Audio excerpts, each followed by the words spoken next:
Rain froze for a second.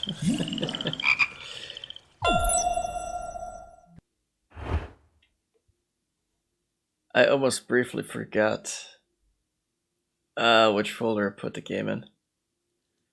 Which is silly because I know it's the same folder as games like Vampire.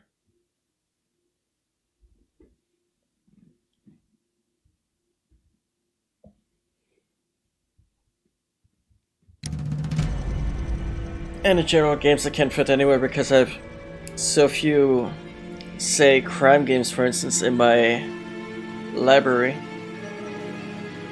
Or in my installed games, at least. That I never considered even putting up a category for it.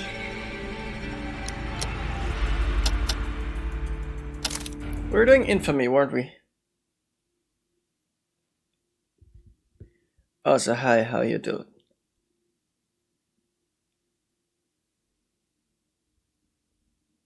Welcome to some sophisticated gameplay of Sherlock Holmes.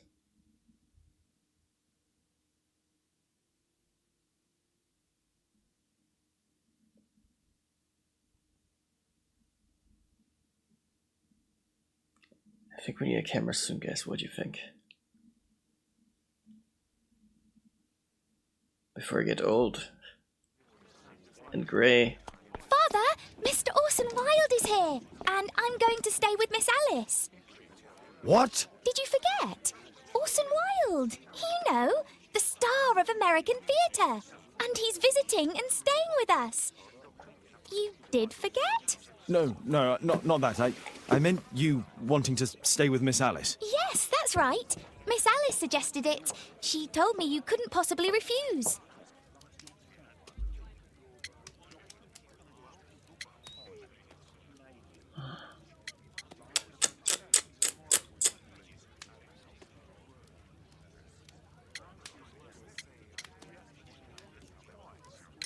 Why don't you stay with Mrs. Hudson? Oh, but Miss Caitlin has more in common with Miss Alice, and they get along so well. Guess what, Mrs. Hudson? Mr. Wilde is here to study my father's character for his next play. And he won't be disappointed, will he? Father is so pig-headed. I can't believe it! The great Sherlock Holmes standing in front of me! I'm sure that our two brains will... Brains.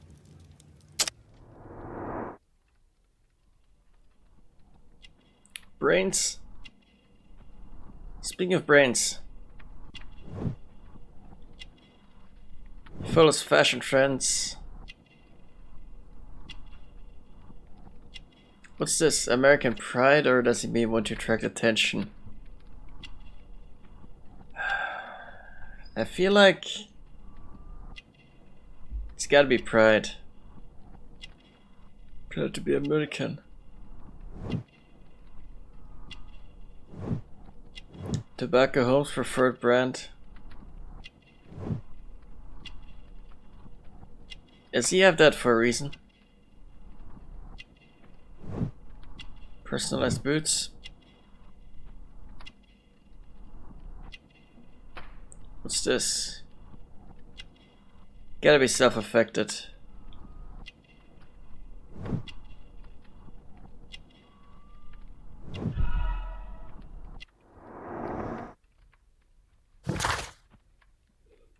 Also, while not yet 30 years of age, is a star of American theatre who came to London to study the role of Sherlock Holmes.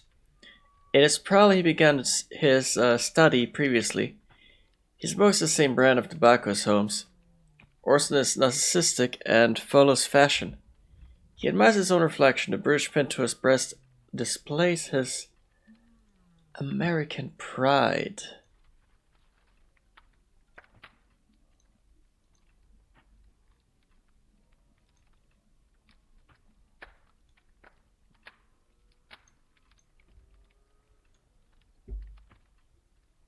Mr. Wilde, your room. Charming. This is such a fascinating city. We need to talk. I'd rather not. You're going to be angry again. Goodbye, Mr. Wilde. Is it 5 o'clock already? I think I might go and ask Mrs. Hudson for some tea. What the hell? Oh, I hope it's his preference.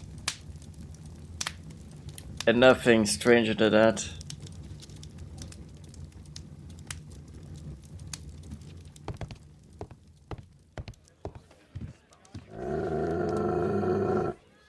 Oh, come on, Toby. Your soap bath couldn't have been as bad as that.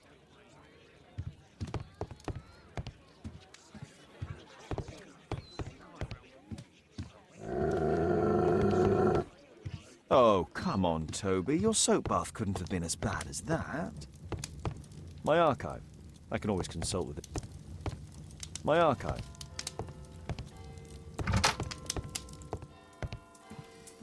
Well, now what?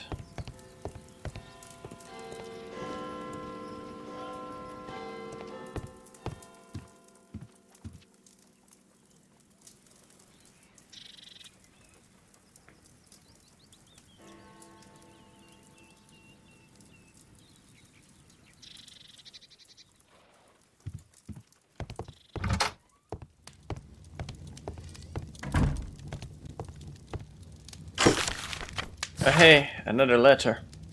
Mr. Holmes, if you're reading this, then I'm already dead. I would like to thank you for all that you did. It means a lot to me. It was my deep scar, my greatest redemption, that I felt I had to perform before leaving this world. Thank you. Sincerely, Albeit.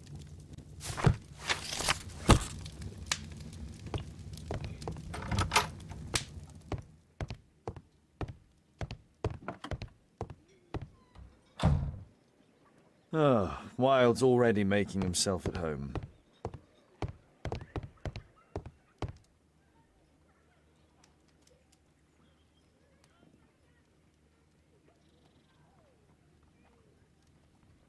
Orson Wilde.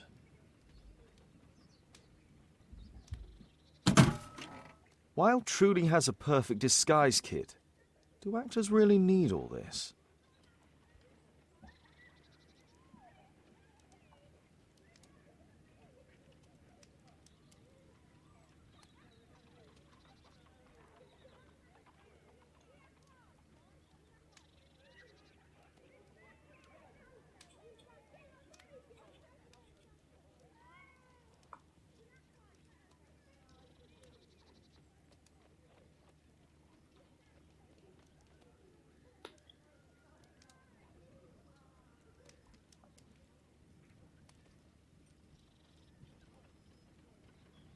Hmm.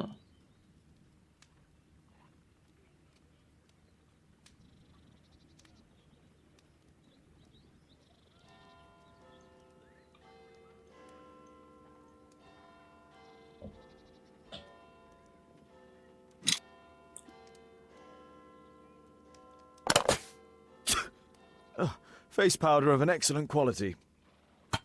Yep.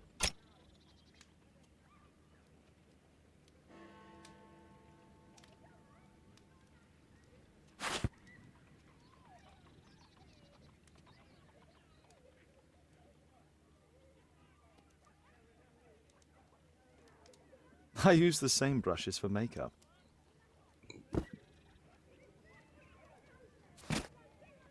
Creepy. This must be grease paint. I forgot my hat. Father, I'm just checking, you've got something on your face. Is it makeup? it might be. Practicing my disguises, you know me.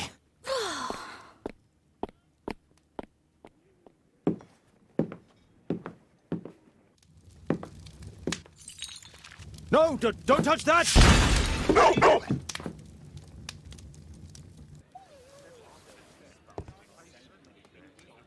Ah, Mrs. Hudson, with our tea.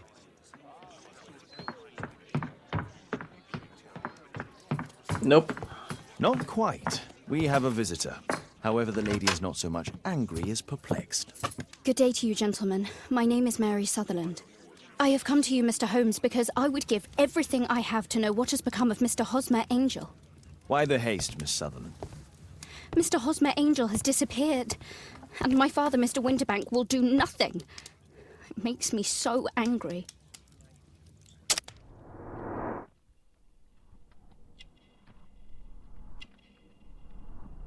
I didn't often wear spectacles. Expensive brooch, probably rich.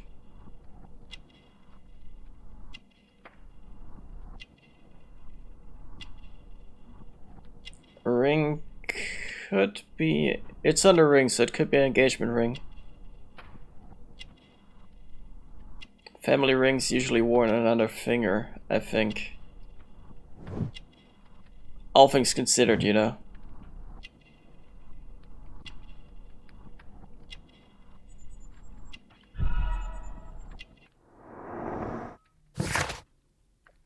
Mary Sutherland is a good-tempered young lady of 25 years of age.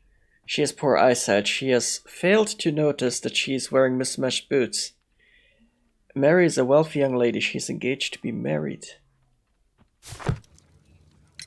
Mr. Windybank is your stepfather, surely, since the name is different? Well, indeed, I call him father, although he is barely older than myself. And your mother is alive? Oh, yes. Although I wasn't best pleased when she married again, and so soon after father's death, and to a man so much younger than herself. What is your connection with Mr. Hosmer Angel? I met him at the gasfitter's ball. Mr. Winterbank did not wish for me and Mother to attend. He never did wish us to go anywhere, but this time I was quite set on it. Fortunately, he left for France upon some business, and so didn't have any say in it. And I met Mr. Angel that night. We met again after that and would take walks together. But then Father returned, and we could no longer meet. Why was your stepfather against your going anywhere? Well, he didn't like anything of that sort. He used to say that a woman should be happy in her own family circle. Did Mr. Hosmer Angel make no attempt to see you? Well, Father was going off again in a week. And Hosmer wrote and said that it would be better for us not to see each other until Father had gone. After that, he stopped writing. Where does Mr. Angel live? I don't know exactly. I address all of his letters to the Leadenhall Street post office for collection. Were you engaged? Oh yes, Mr. Holmes. Right after the first walk that we took. Do you have your own income? I do, from an inheritance. It was left to me by my Uncle Ned in Auckland. Then you have all that you could wish for, naturally. Well, I live at home and don't wish to be a burden to my family, so they have the use of the money. Is there anything else that you can tell me about Mr. Angel? He is a very shy man. He would rather walk with me in the evening, so as to be discreet. I put a missing persons notice in last Saturday's Chronicle. Here's a copy, and a letter from him. Haha, a love letter. Yes, I see. As I anticipated, this validates my deductions perfectly. What deductions, Mr. Mr. Wilde. Holmes. Tell her.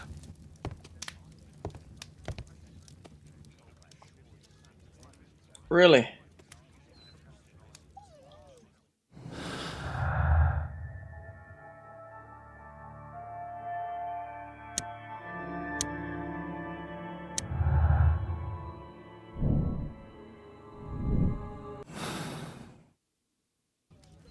A love letter?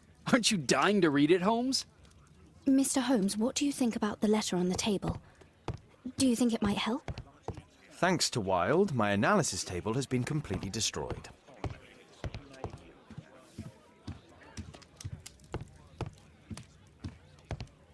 The timing is so suspicious.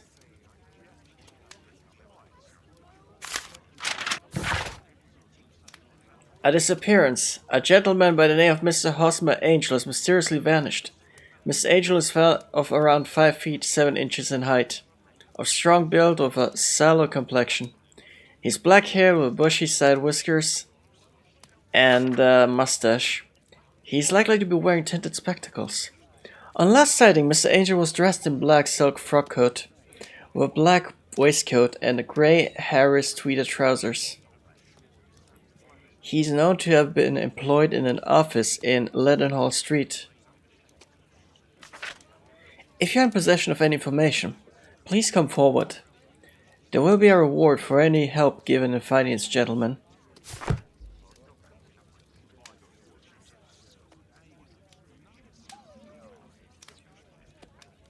And with that, I'll be right back. Just gonna get a quick drink.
I return with drink.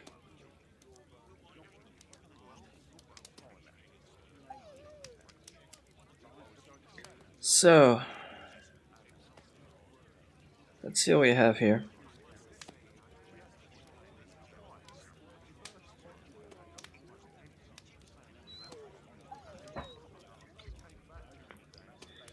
My dear love, please don't worry, sweethead. Do you believe that I would say anything to your family who understand nothing of love? We had a wonderful time together, didn't we? While your father was in France. Such a short time, but it was enough for me to know that you are my life. I want to spread every minute from now on with you. I wish that were possible. I love you very much, and I am waiting for the moment when your stepfather leaves once more upon his travels so we can meet again. Husband Angel.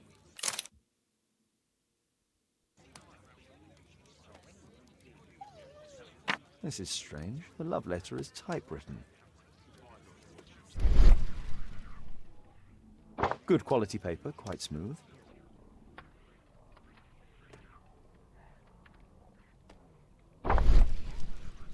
What? I missed that. I'm sorry, what?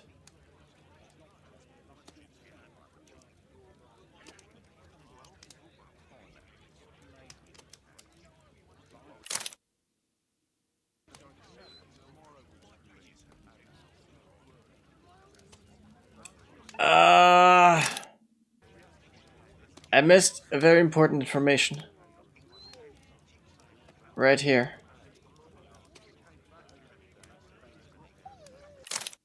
Wait, maybe? Is it recorded here? This is just a dialogue.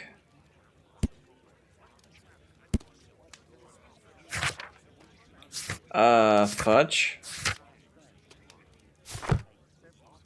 I hate it when I do that.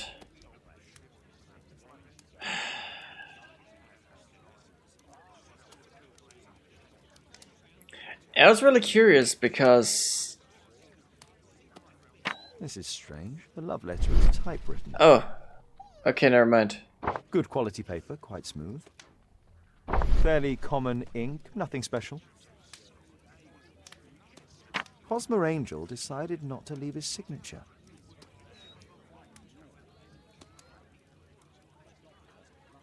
I'm waiting for the moment when your stepfather leaves once more.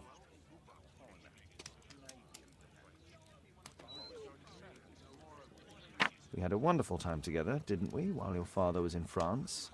Miss Sutherland only met with Hosmer Angel while the stepfather was absent. Let's study this letter more closely.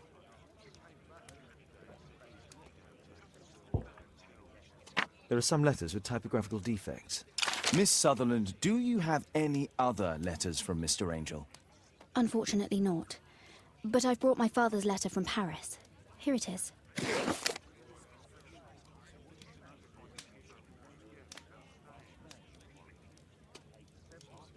The stepfather's letter is also typewritten. Quite common paper with a light yellow tint. Fairly common ink, nothing special. Miss Sutherland's stepfather's signature.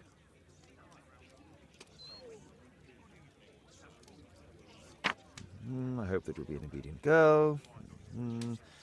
Take my advice, stay at home.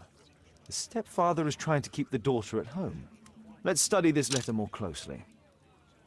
There are some letters with typographical defects. Both letters have typographical defects. They merit further attention.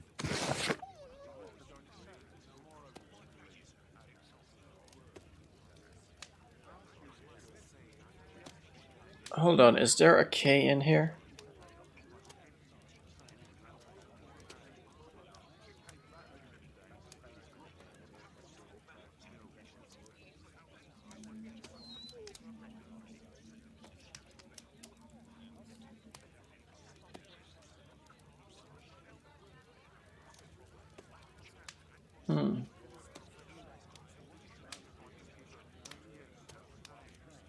This letter has a defect. One more letter with a defect. It's the same letter with the same defect in both instances. Are there any... Oh, there it is. Another letter match with the same defects. Yes. Do we have any more letters with? What about this? One more letter with a defect. Another letter match with the same defects. So, based on the specific defects, we could say that these letters were composed on the same typewriter. Exactly what I was thinking.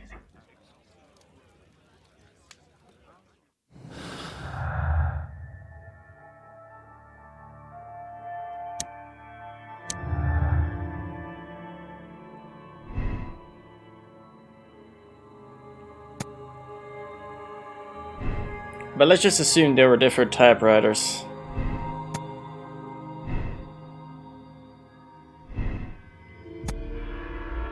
You know, just for the wrong conclusion. So we can reach it.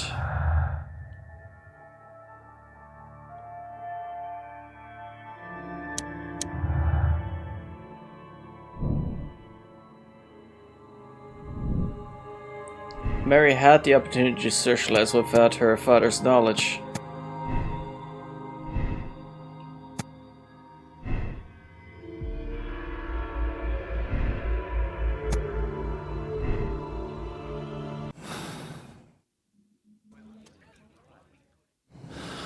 And there's more.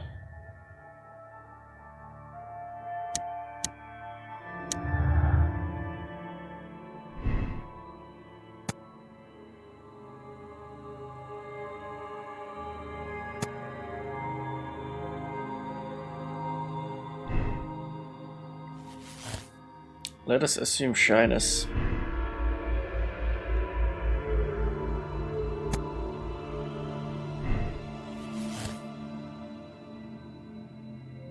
So the simple deduction is that Hosmer Angel left Mary. However,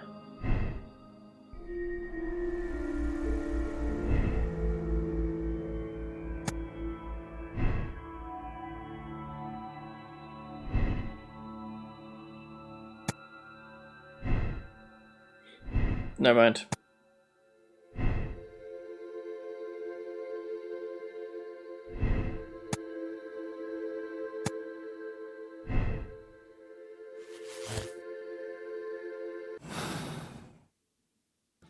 We'll leave these clues as is for now. There is something else.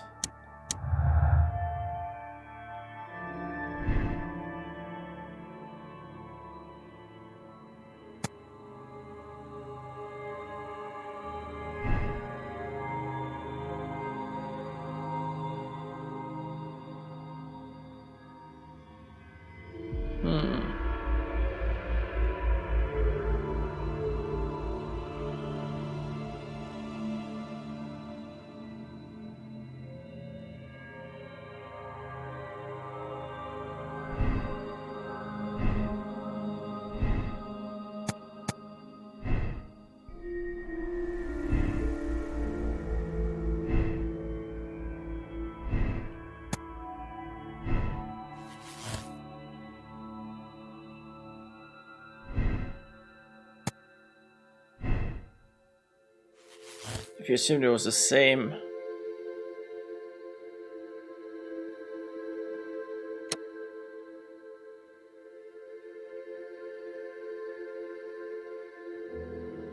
Mr. Hosmer Angel is a crook who was hired by Mr. Windybank to keep his stepdaughter and her money close to home.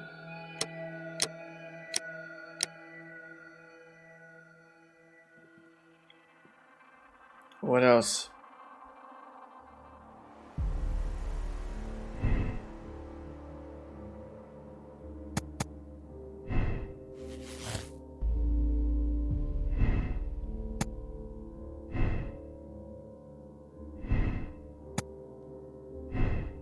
Let's test another theory.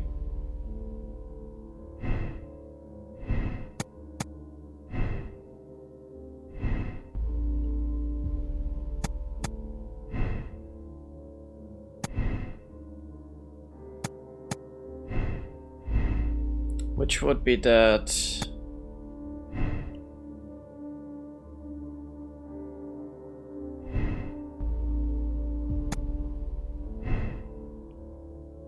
if it's one typewriter, it's quite possible to assume that Mr. Windybank is Mr. Angel.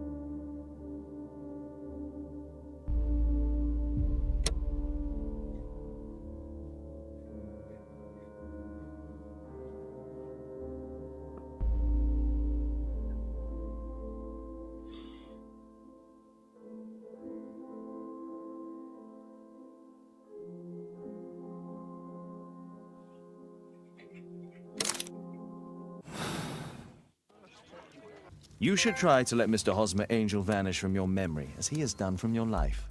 Then you don't think I'll see him again? I fear not. Then what has happened to him? Your stepfather married your mother for her money, and also enjoyed the use of your income. But with your personal advantages, it was clear that you would not remain single for long, even with him keeping you at home. He disguised himself and reappeared as Mr. Hosmer Angel. He brought you as far as the church door and then conveniently slipped away. To bring you to this conclusion in such a dramatic manner that it would leave a permanent impression upon your mind. You have been cruelly tricked, Miss Sutherland. Oh, Mr. Holmes. No, I can't believe it. But we were engaged. Oh, it's horrible to think about. But thank you for all you have done, Mr. Holmes. Holmes, you could have been more diplomatic.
What is going on?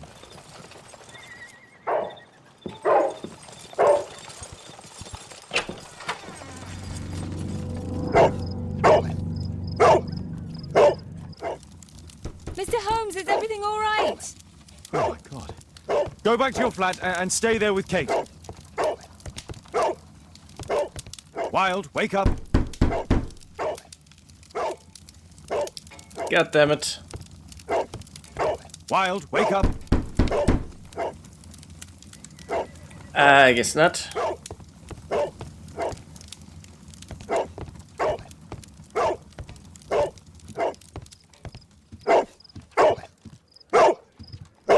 Calm down, Toby. Now, let's see what this contains.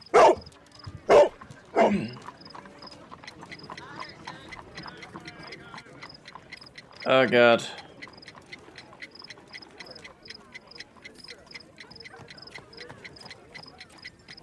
It's ticking.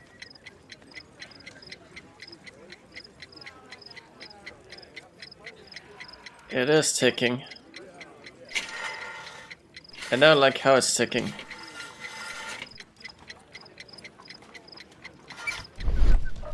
I see wires inside. They could be connected to the cover.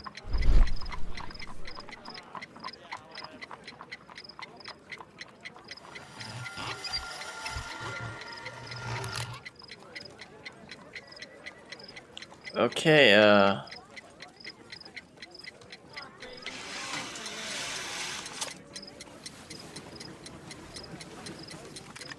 A fancy ticking homemade gift from a secret admirer. I have 2 minutes to defuse it. There are wires attached to the bell and hammer. When the alarm triggers, the bomb will explode. A source of electricity for the detonation. Aha! This solenoid protects the bomb from being easily diffused. If it loses its power supply, it will close contact between the secondary chain wires and the bomb will explode. god damn it.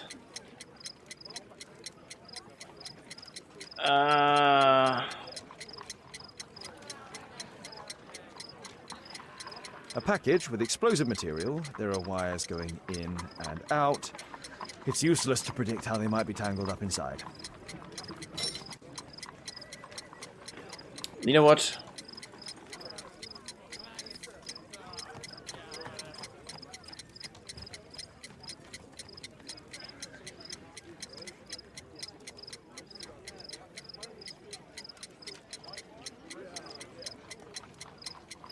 Let's start here. Wow, okay. Okay, that is not the right wire. A fancy ticking homemade gift from a secret admirer. I have 2 minutes to defuse it. A source of There are wires attached to the bell and hammer. When the alarm triggers, the bomb will explode. Aha! This solenoid protects the bomb from being easily diffused. If it loses its power supply, it will close contact between the secondary chain wires and the bomb will explode.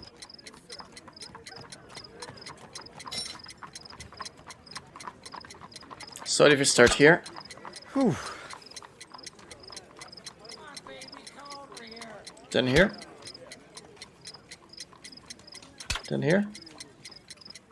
Then here.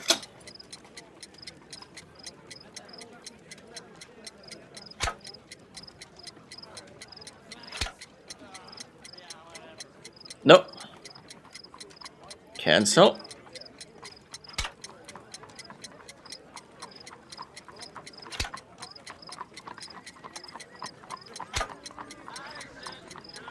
Did I miss any wires?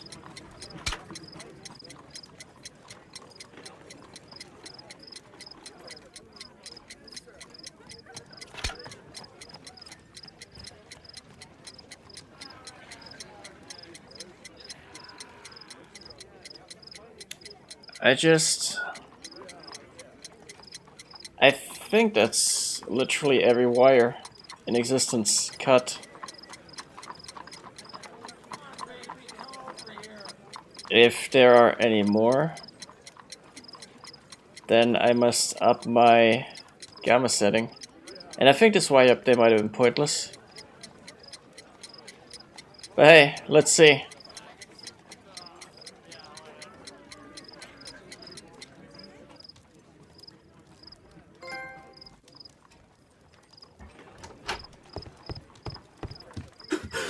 What happened?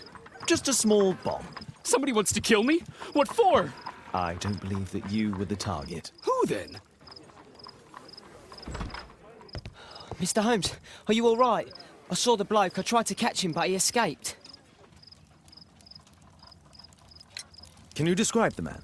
He was thin, about 5'5", with black hair and a hair lip.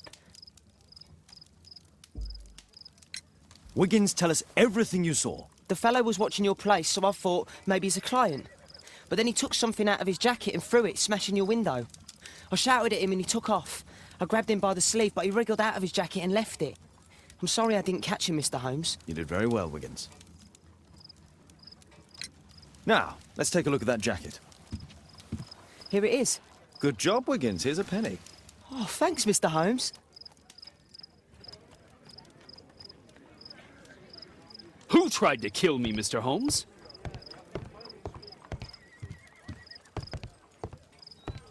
Why do you think you're the target? Let's have a look at this jacket then.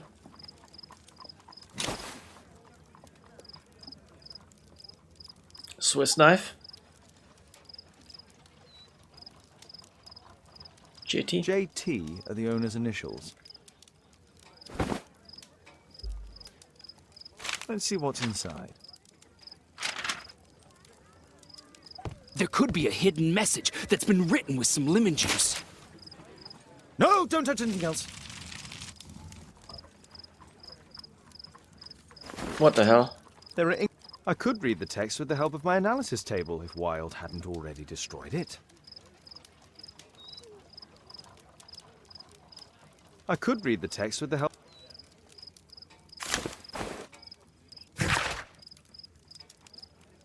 Rally Mohawks, bring out your axes, and tell King George we pay no taxes on his foreign tea. His threats are in vain, and vain to think to force our girls and wives to drink his vile bohea. The rally boys and hasten on to meet our chiefs at the Green Dragon.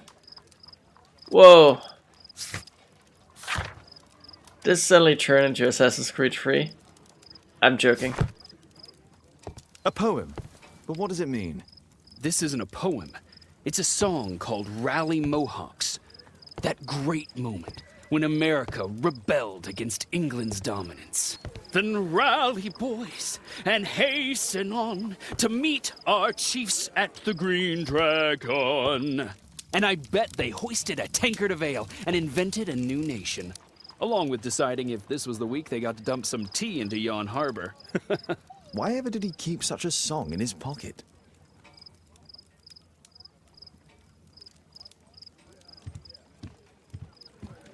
Thanks to Wilde, my analysis table has been completely destroyed.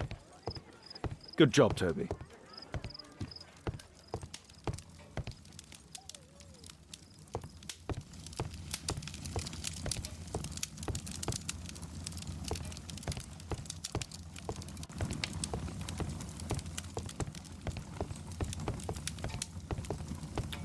Let's see.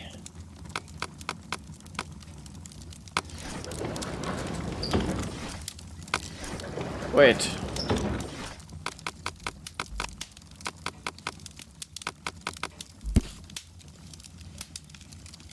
The Green Dragon Tavern was a public house used as both a tavern and a meeting place that was located on Union Street in Boston's North End. In the early 19th century, a number of replicas of the Green Dragon were opened across Europe. Good morning, Frodo. How you doing, man? One of these is now located in London near the harbour in the district of Whitechapel. Here it is.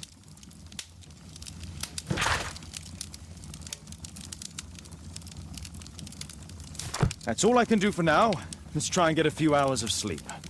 How can you sleep when there is someone trying to kill me? How selfish.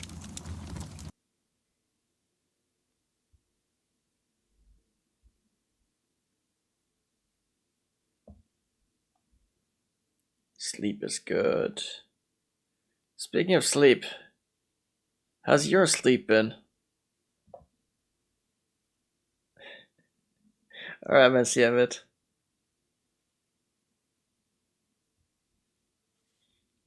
Dishes, he said. That's fair enough. It's...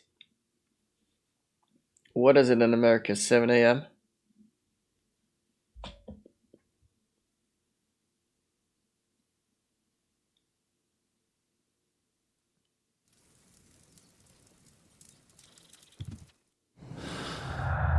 You slept good. Good.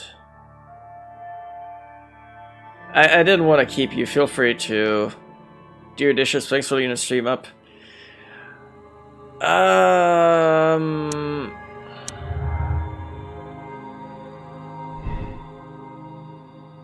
This could have been a coincidence, but I think he destroyed it on purpose. 6 a.m. where you are? Oh, I see. Two possibilities. He destroyed the analysis table on purpose, or it's a coincidence. I'm so willing to bet it was on purpose.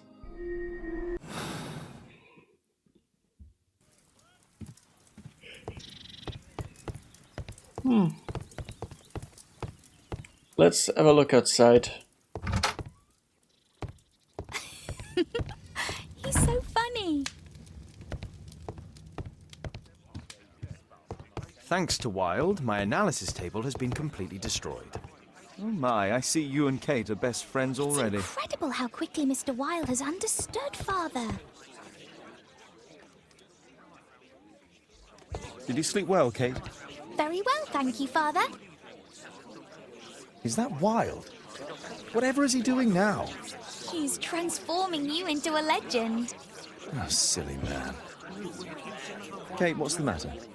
Well, I just came by to tell you that I'm going to the zoo with Alice. We'll be having lunch in town.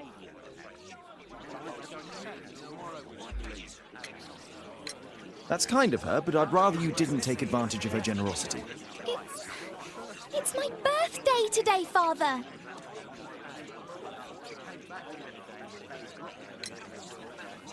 I fooled you, didn't I? Of course I remembered. Here's some spending money. Go and enjoy your special day. All right. I'll go then. Kate. You never do anything right. All right. Come here. I've had enough of you not caring about me. I do care.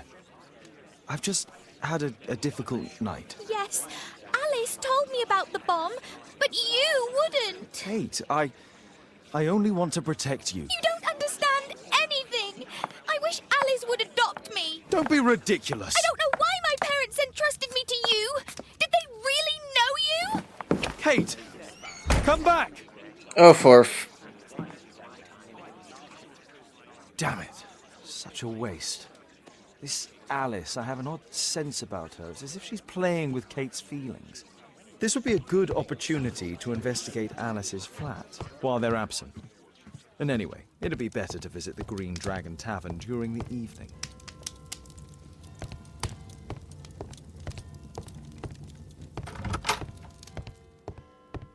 Honestly, the level of narcissism. Ah, our star in the role of Hamlet.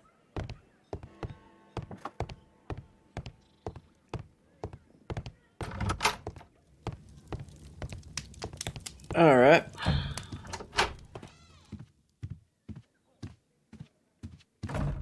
Let's check on our neighbor. Wait. Can we not?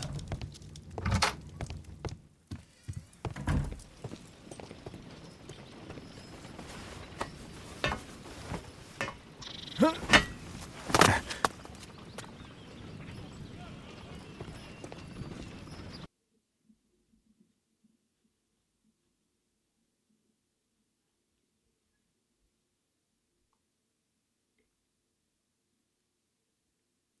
see. You may use several lockpicks at once.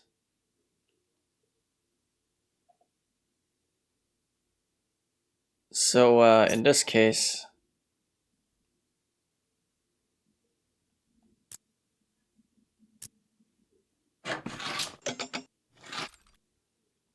Yes, that's the idea, but... How do I... Oh, I see. Yes, that makes sense. Okay. There's no space for this lockpick.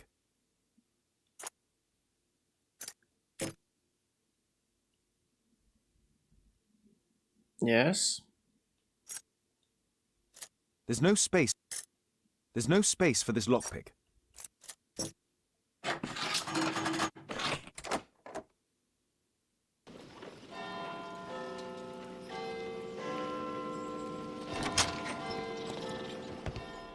It appears that Alice sleeps in this armchair, as uncomfortable as that must be.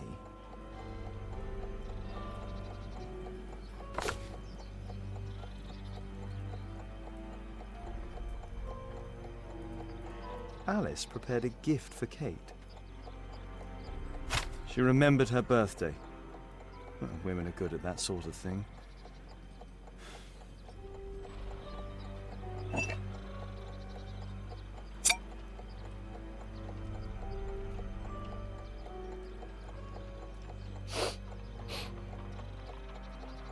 It has no smell.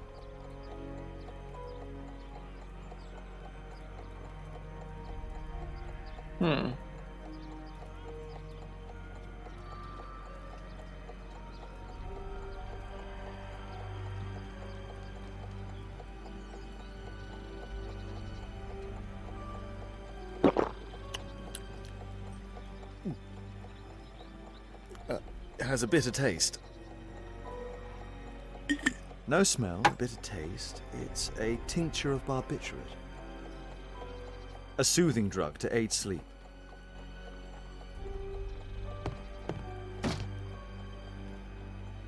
Alice has recently used this.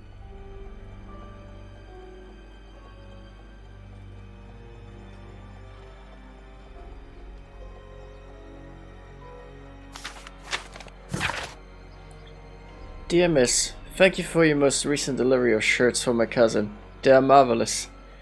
As I told you, this Saturday I should be attending the wedding breakfast of my dear friends, so I'll need to look stunning. Please be sure to finish my dress by Friday at latest. I will send for it in the morning.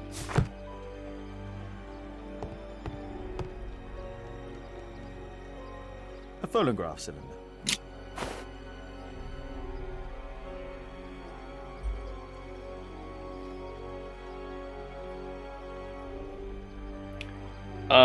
Puzzle time. I assume that the puzzle is as thus. Hold on, what? What about here?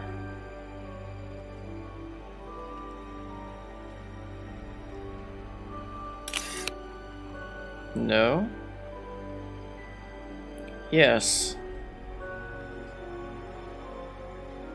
And now from here.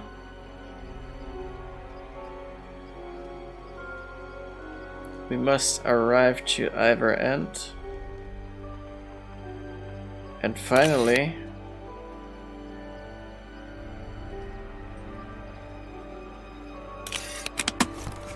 Bingo. My dear little Alice, if you read this letter, then it means that I am no longer in this world, and that my illness has defeated me. Please try not to be sad, dear, for I have lived a good life. My only regret is that you are now alone, and you will be sent to live with who knows who, an unknown family. I do not trust the institutions who behaved so cruelly towards your father. But please, take courage, my dear angel. You know the secret which allow you to speak with the souls of the dead, so we may talk soon. Signed, your aunt. Alice's childhood was spent with her aunt, until the aunt's death.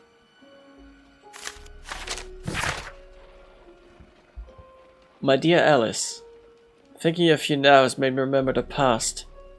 And as you well know, I was always a warrior. Every time that you were sent to live with yet another family, I hoped you would be happy. But people are cruel, aren't they? It angers me to think of you so miserable in every home, to be considered more as a servant rather than a member of my family. You suffered so much, but I am happy for you now to congratulate you on your 21st birthday. Now all your horrors are behind you. You are grown and independent and a beautiful woman. I wish you the life that you deserve, with all the happiness as possible. Signed, your friend Anna. Alice was unhappy with all of her adopted families.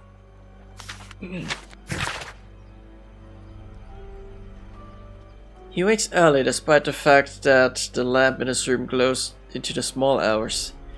He provides a street urchin with work. I believe the boy's name is Wiggins.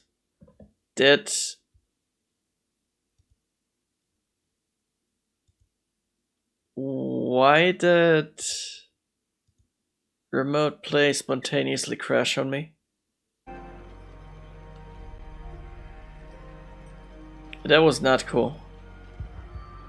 And I apologize. Anyway, he wakes early despite the fact that the lamp in his room glows into the small hours. He provides a street urchin at work. I believe the boy's name to be Wiggins. His friend, Dr. Watson, is always nearby. They seem very close. He's suspected by the Inspector Lestrade, although he never works with the police. Kate is so sweet and honest and naive, but Mr. Holmes doesn't spend much time with her. She's spying on me.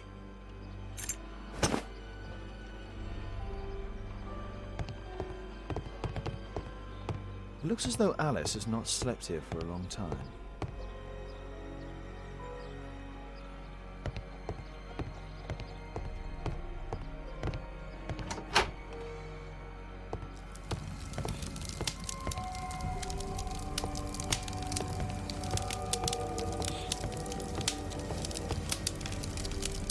Oh god. There's a lot here. Sarah de Bouvier is Alice's mother. Strange taste in literature.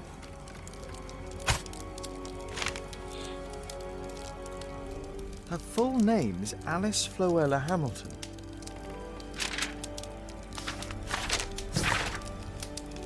Dear Mr. Bouvier, I wanted to inform you that your rental contract has been prepared.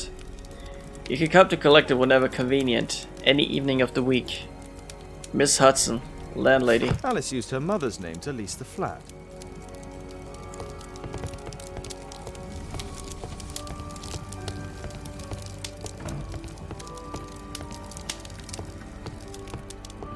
Kate probably sleeps here.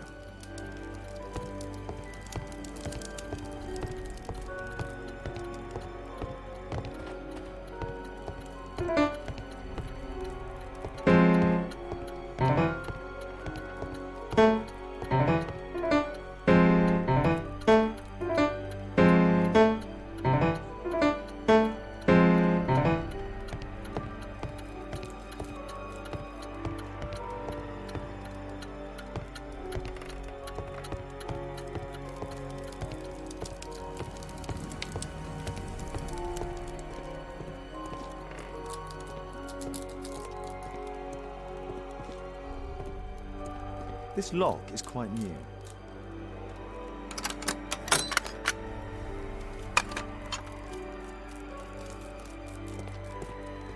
It's shut tight.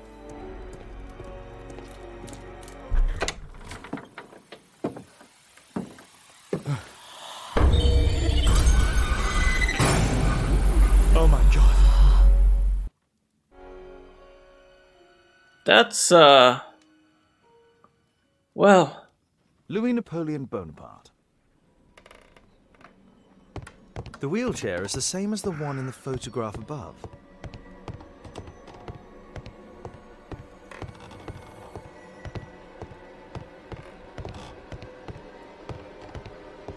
Why is the music getting more tense? It's my distant ancestor, Horace Vernet.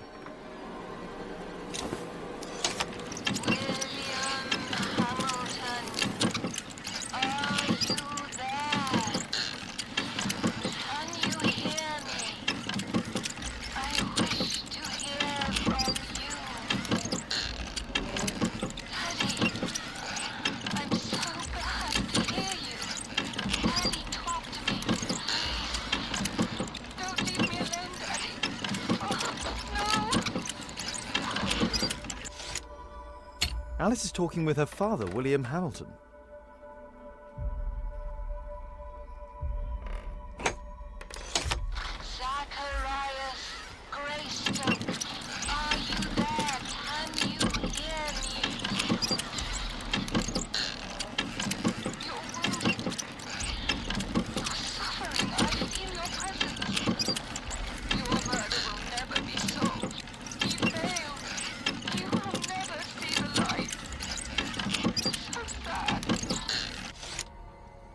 Alice knows about Zacharias Greystoke, the victim from the bowling club. I solved that crime.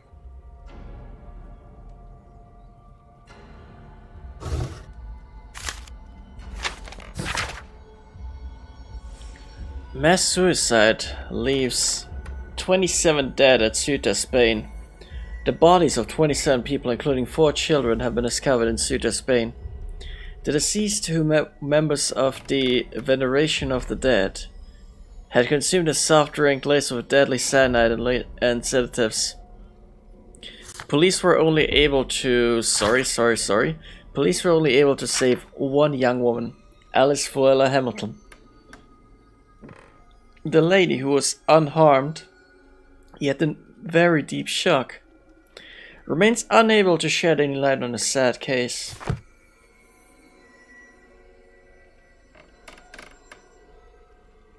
William Hamilton. But I know him. He was a bandit who I arrested 20 years ago.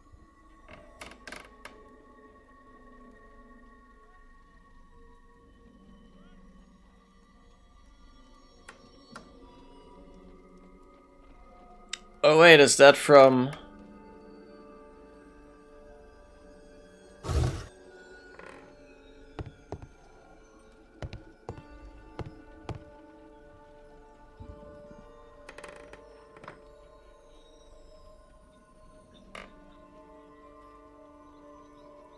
William Hamilton?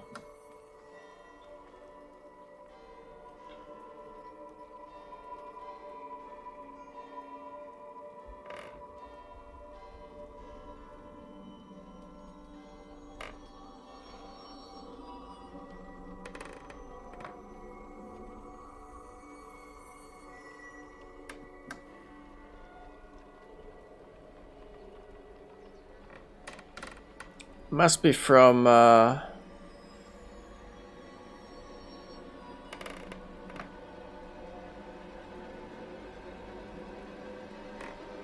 yeah, no, must be from another... Sorry about the mouse pointer. Must be from another novel. Thank you for stopping the music there. Oh look, it's still going. Abraham Lincoln.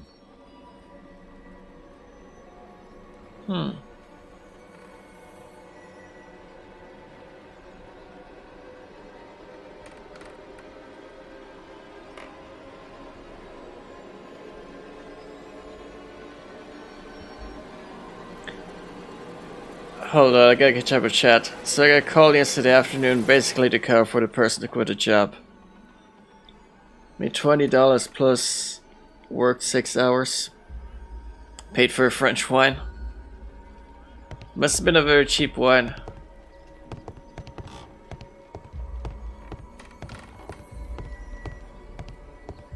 Charles Darwin, English naturalist and geologist. No?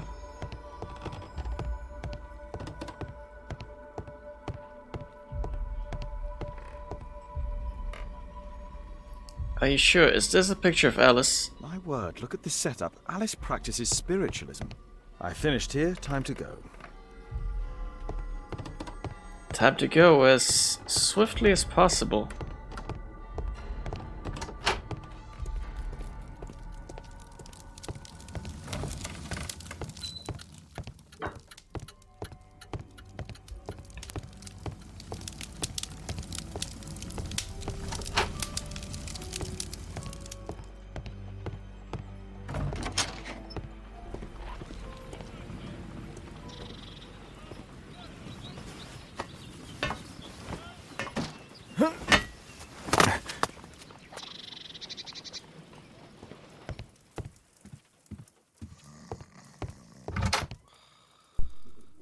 Wait.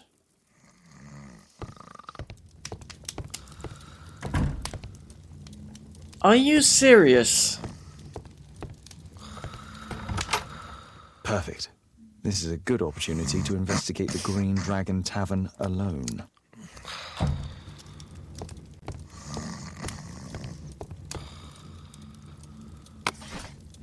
But let's quickly... Criminalistics. No, wait, that's criminalistics, that's not criminal specifically.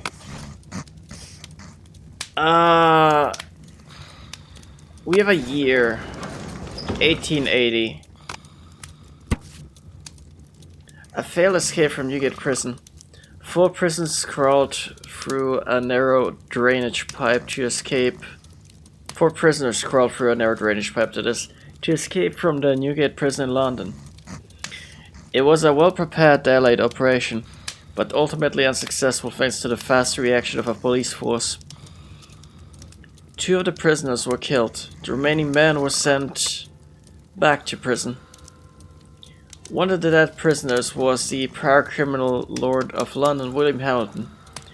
It is already known William Hamilton was arrested in 1875 during a Scotland Yard operation on the charge of Inspector Lestrade.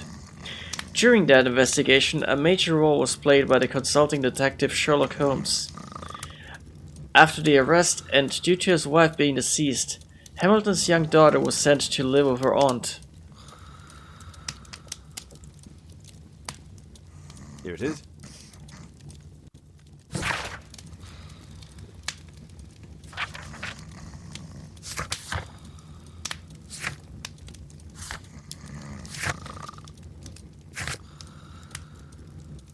But isn't middle class the relative high class to low class?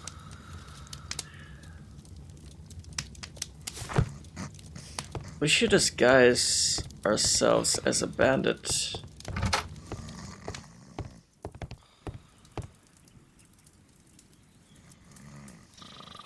Oh! The facial disguise finally gets some use out of it. That is perfect.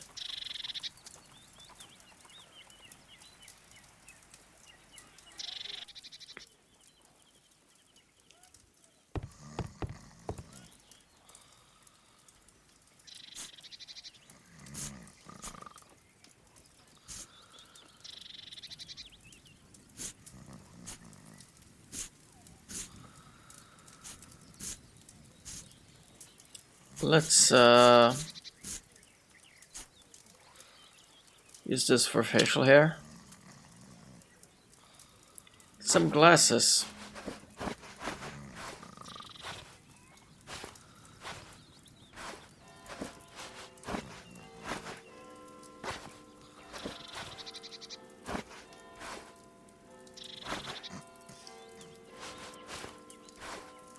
Oh yes, this'll quite do.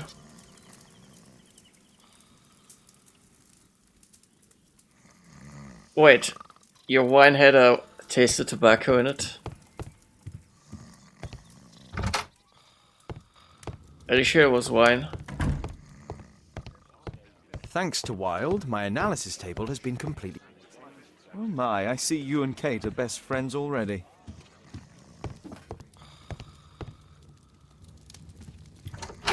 Also,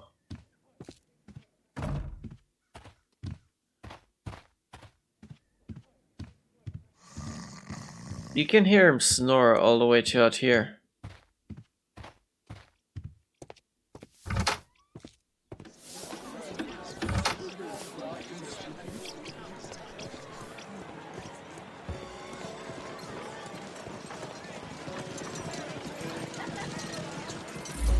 First things first.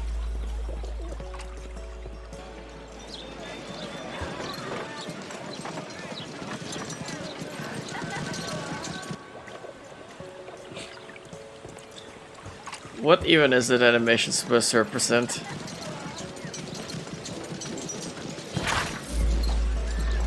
The golden cock. The death of a cock resulted in 2 murders. The ensuing altercation led to Dick Merman, the gentleman accused of killing the aforementioned feathered fellow, receiving a fatal knife wound, and his father, who came running to his assistance, being beaten to death. The Dubois brothers, the 2 men responsible for these terrible murders, have since been locked away at Scotland Yard. Incredible, the life of Mr. Sherlock Holmes is in danger. The well-known consulting detective has spoken out in colorful detail and described how he outsmarted an extraordinary event. According to his account, Mr. Holmes had predicted a bomb attack at his Baker Street residence, and had therefore somehow managed to replace the device in advance with a fake replica. When the bomb in question was eventually launched through Mr. Holmes' window, it proved to be nothing but a ticking clock. Mr. Holmes already on the perpetrator's tail. I'm sorry. He is already in the perpetrator's. I can't English today. Mr. Holmes is already on the perpetrator's trail, but refuses to share any confidential details. Unbelievable, despite being a hero to good people everywhere, it appears that the great detective has earned himself a number of enemies.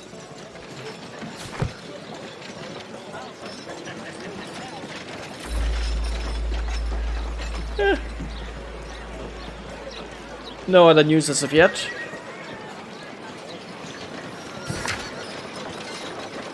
So let's head on over to the Green Tavern.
I have to be careful in this den of iniquity.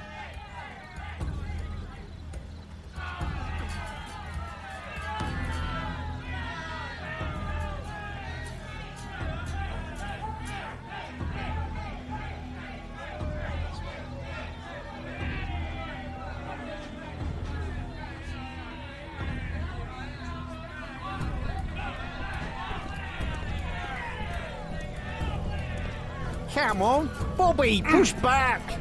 Hey you, shut up! Well done, Bobby! On Adam! I put a penny on Adam winning. Bobby, I just put 5 pence on you. Hey you, Tuppence on Adam! Well done, Bobby! Adam, come on, you're gonna win! Come on, Bobby. I just put Bobby. 5 pence on you. Come on, Bobby, push back! I put a penny on Adam winning. Adam, come on, you're gonna win! Hash browns with blue cheese. Come on, Sounds tasty. Bobby, push back!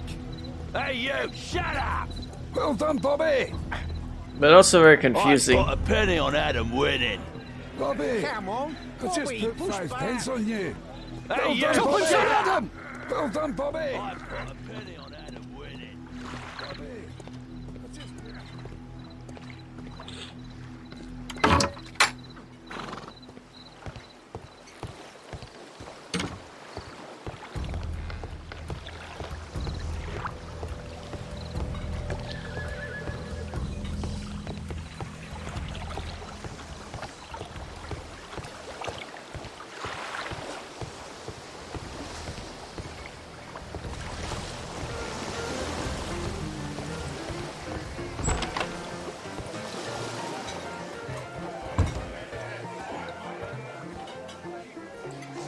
Somebody's been playing cards.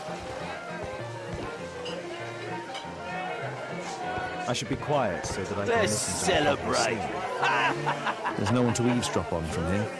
Bottoms up. Sod off. Let's celebrate. Hey, this is my table. There's no one to eavesdrop on from here. Bottoms up.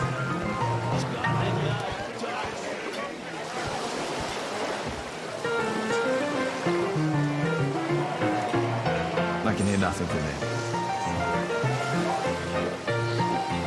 I drink to forget that I drink. I can hear nothing from here.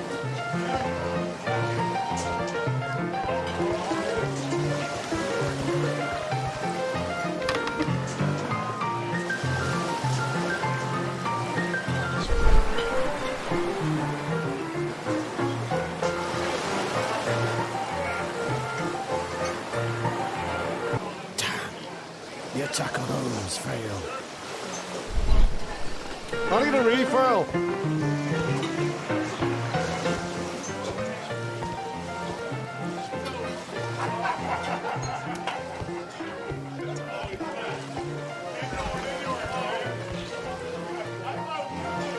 Interesting. They have some kind of pass for getting inside.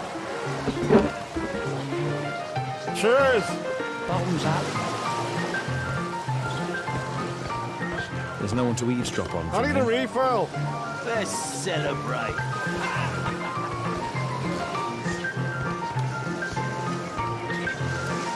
I drink to forget that I drink.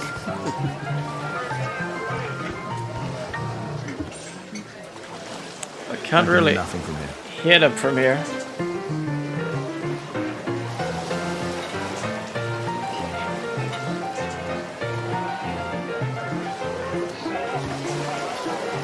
I need a refill. Let's celebrate.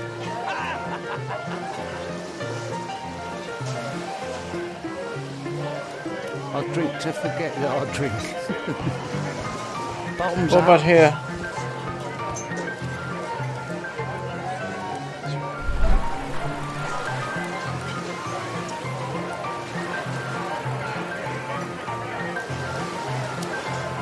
I've lost too much here. Damn poker. There's an illegal gambling den in here. I need a refill. Let's celebrate.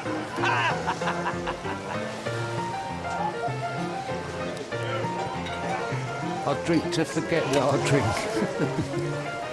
Bottoms up. Scotland Yard dogs.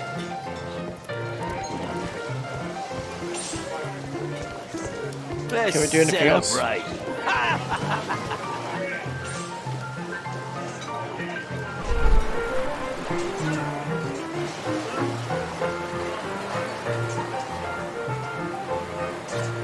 Good beer. Strong. Not very helpful. Perhaps I should try it. I drink to forget that I drink. Bottoms up. Scotland Yard dogs. There's no one to eavesdrop Let's on from here. celebrate.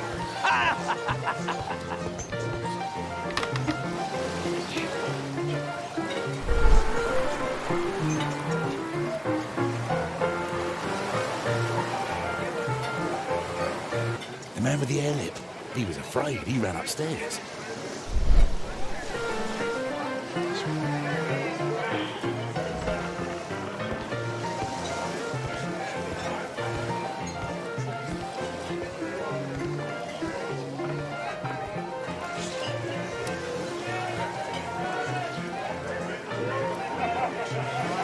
The man with a head. He could be my attacker. I need a refill. Go upstairs. Let's celebrate.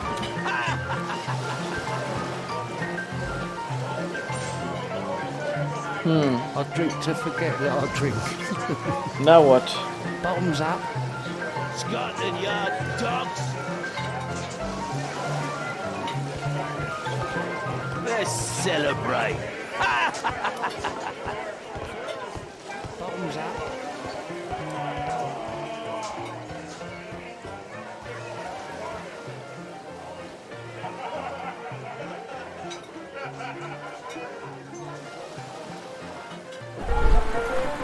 Listen on them.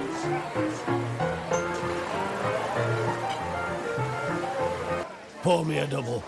I'm going outside for a cigarette. I don't enjoy forgetting that I drink.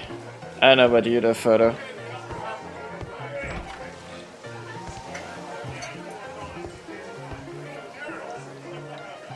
He has a pass. He could steal it to gain entry.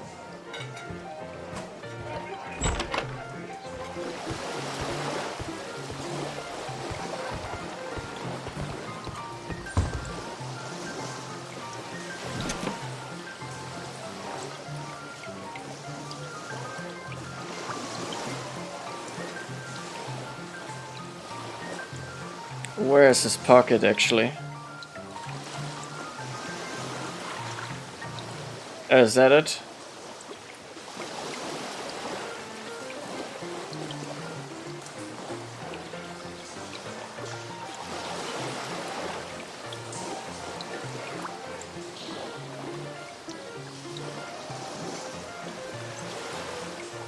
Okay.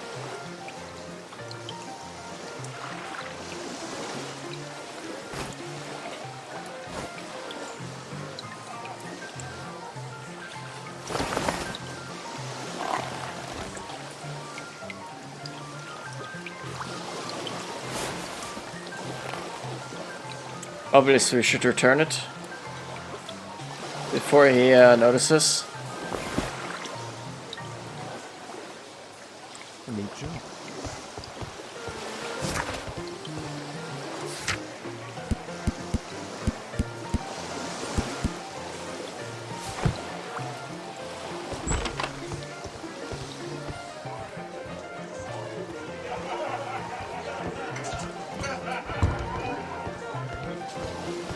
Let's celebrate. Cheers! You can get in. You're still here? You can get in, you know. I need a refill.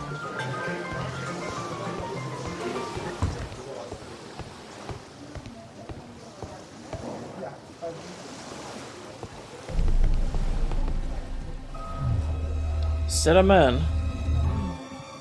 Is the boss at his place? Yeah, he's waiting for you.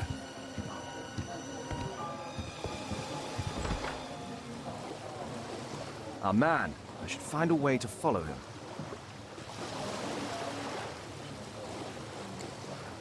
But how?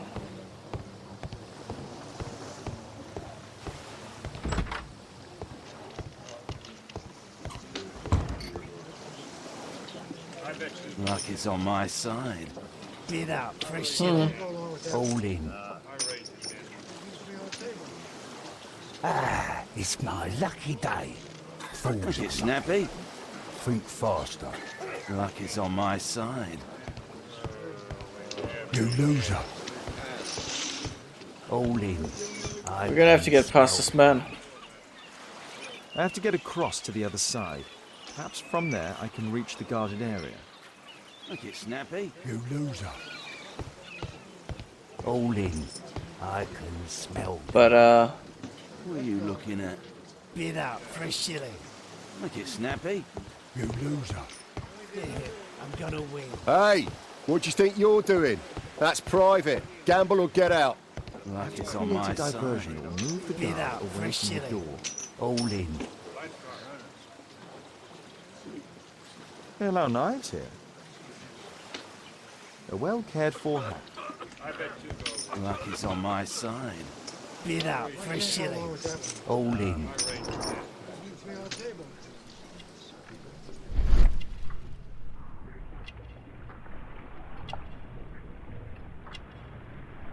He uses a mirror to look at the cards during the deal. He uses the extra cards to cheat. A button for a mechanism. This is a holdout that deals extra cards. The rope leads from one sleeve to the other. If the rope's cut, it'll release the hidden cards and expose his trick. That's what I'll need to do for a diversion, then I can get outside. Luck is on my side. Get out, fresh chili. All in. alright, let's head to Sherlock Holmes mode. You remember the Robert Downey Jr. film? Look it, snappy. First, we divert attention by dropping the hat, My side. take the knife, You loser. cut the rope, fight starts, I can smell. guard moves, What are you looking at? Been out for a shilling.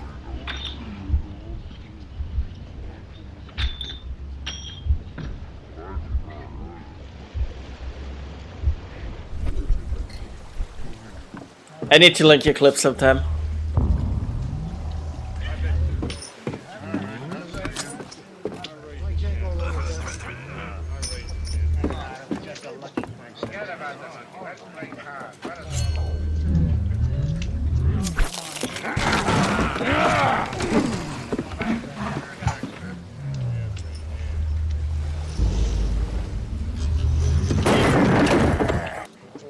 I have to try and go around that. You take that!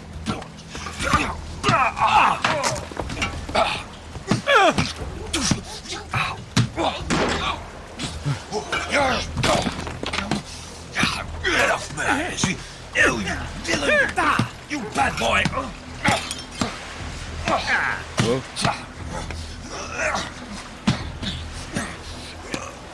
This ain't easy.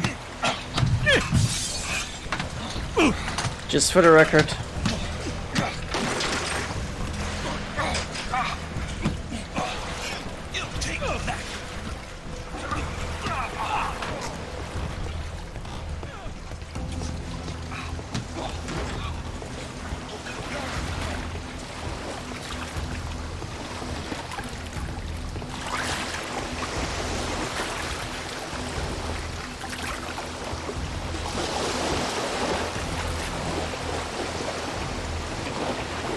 You have 5 days off. You mad bastard.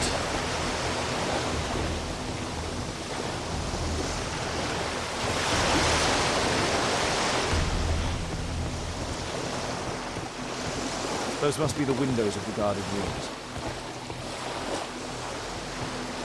Alright, but how do we get across?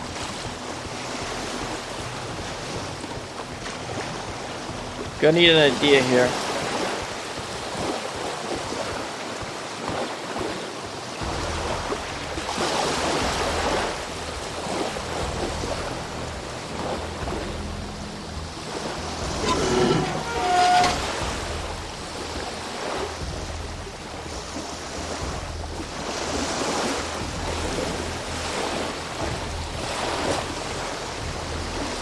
Is this appropriate? Let me check something.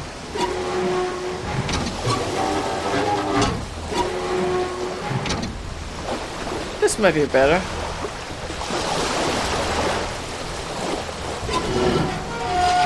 Since this is not Assassin's Creed, we will have to work with a little momentum here.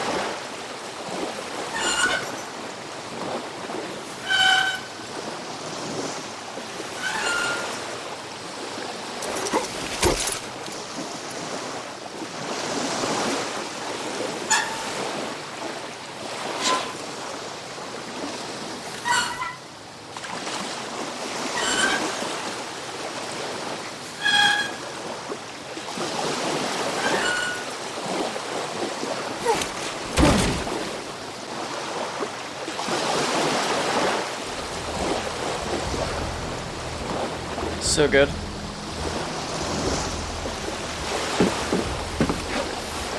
And thus, we are in.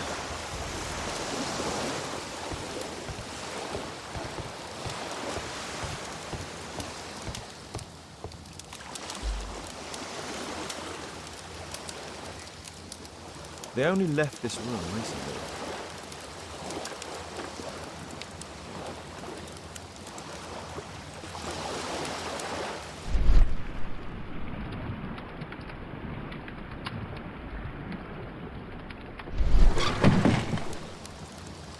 Clever invention for hiding gambling items in the event of a police raid.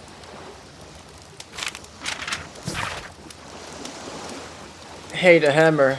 Here's the accounting for October. A pack of cards. 75 times winners.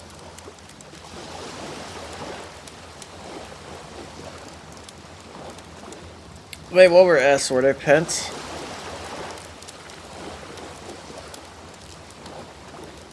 I think those are supposed to be pence. So $3.15. Lost poker, 140. Not dollars, pounds. I'm sorry. Stop hitting me. Win poker, 1,200 pounds.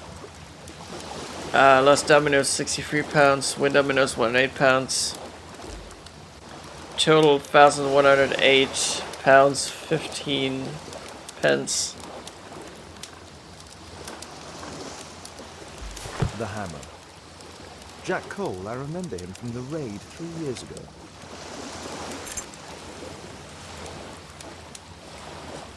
Doesn't look like a key from an ordinary door.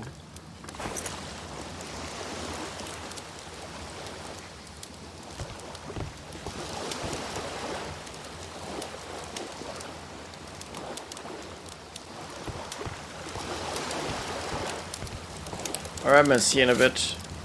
What are these?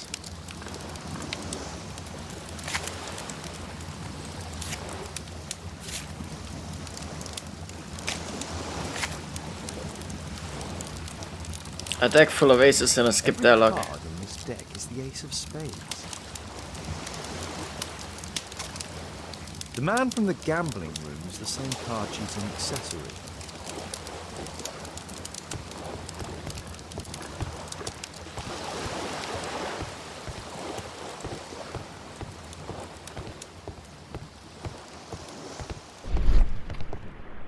Cupboard. Crack. A crack. There might be something behind the cupboard.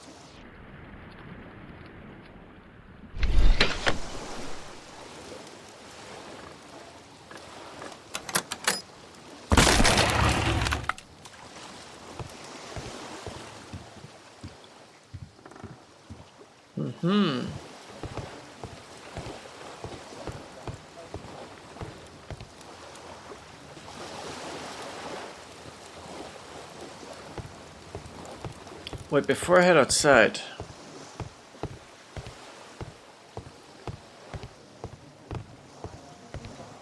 Am I going to regret this? Good, he's looking for a keyhole.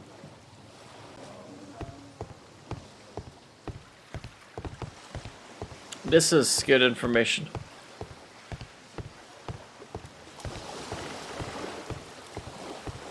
I'm glad that clicking the door prompted looking for a keyhole.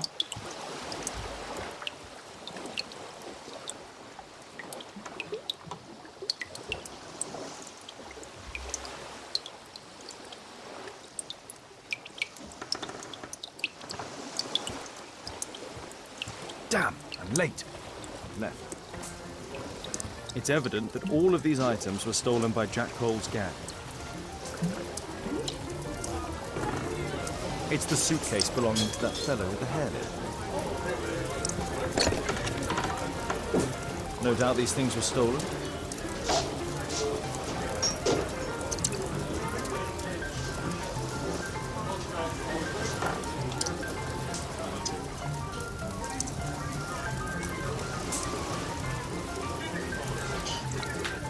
What's this? Our man. Most likely with his family.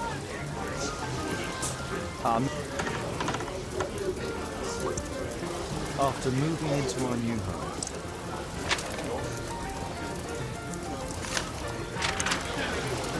This fellow pawned his belongings. He must be in great need of money.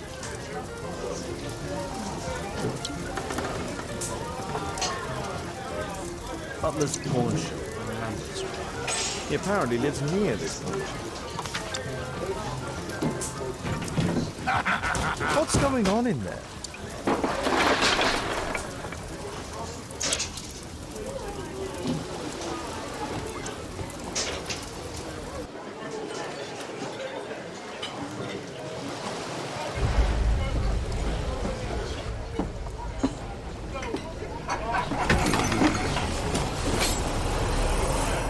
Oh no. I need to save Orson quickly.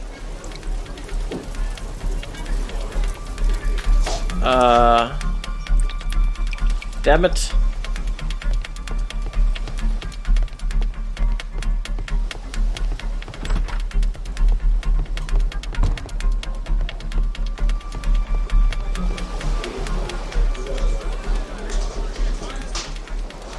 Holmes! You sneaky bastard, I'll kill you!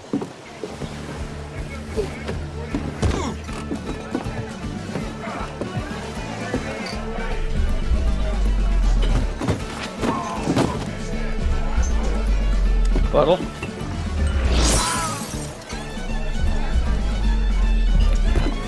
Wait! I meant to push it aside.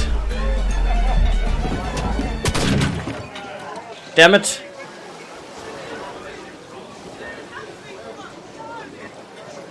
Holmes! You sneaky bastard, I'll kill you! Okay, one more time.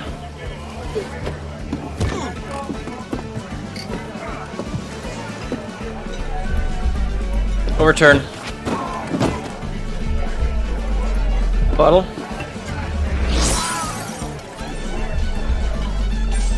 Push aside. Wait. How did I select push aside by accident? I thought I had selected the default, which was... Oh god. I meant to take the damn hat. I'm so stupid. Let's try this again. Holmes! You sneaky Third time's the charm.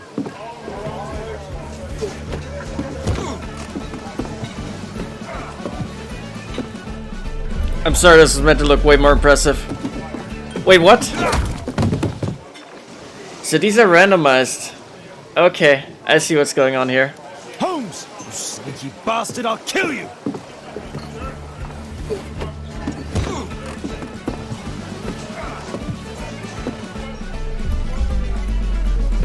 Overturn. Bottle.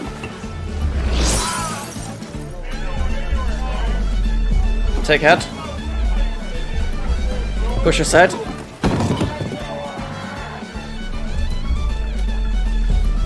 Can I like... Oh, right, the hat. Holmes! You sneaky bastard, I'll kill you! Okay.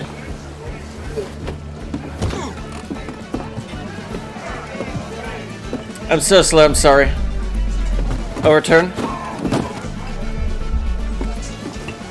Bottle. Take the hat. Push aside.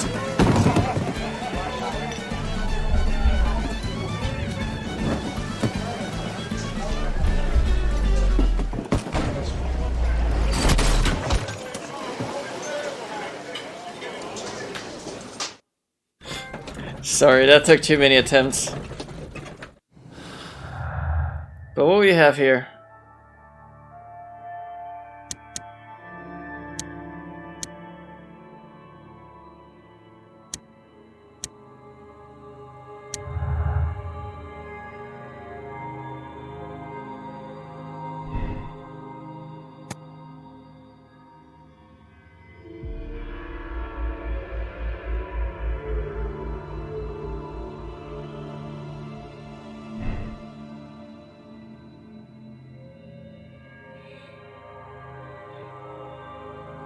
What the hell are these conclusions?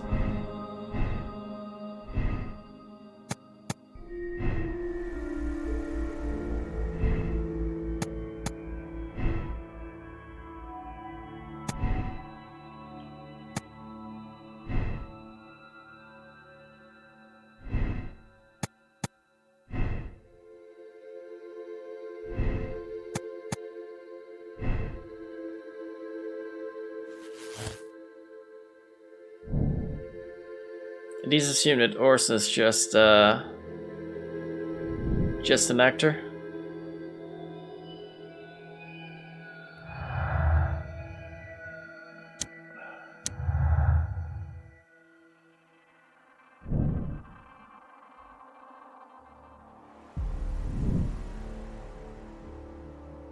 The man with the hair lip wanted to visit James Cole.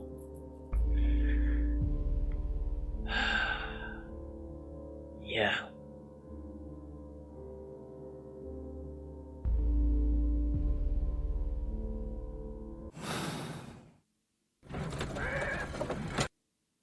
Step outside.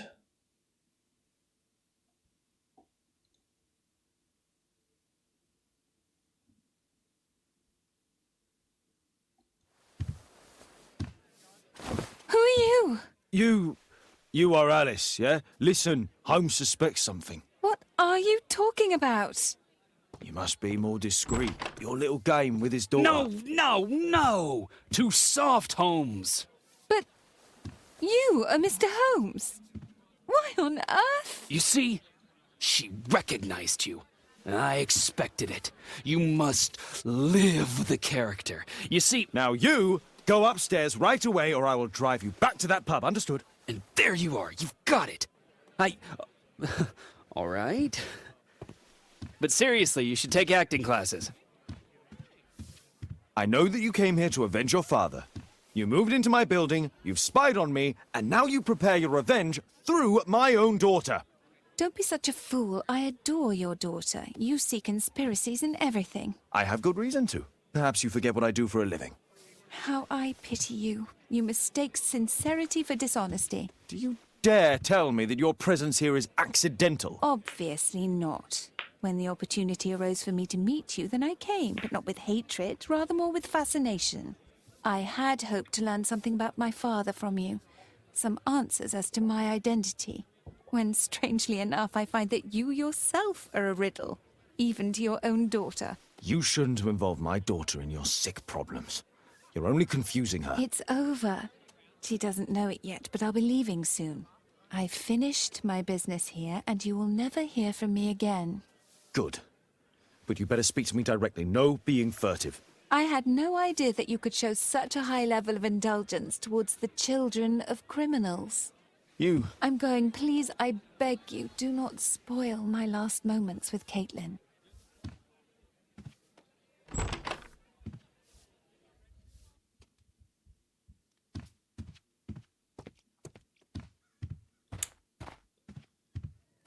Why am I upset about this?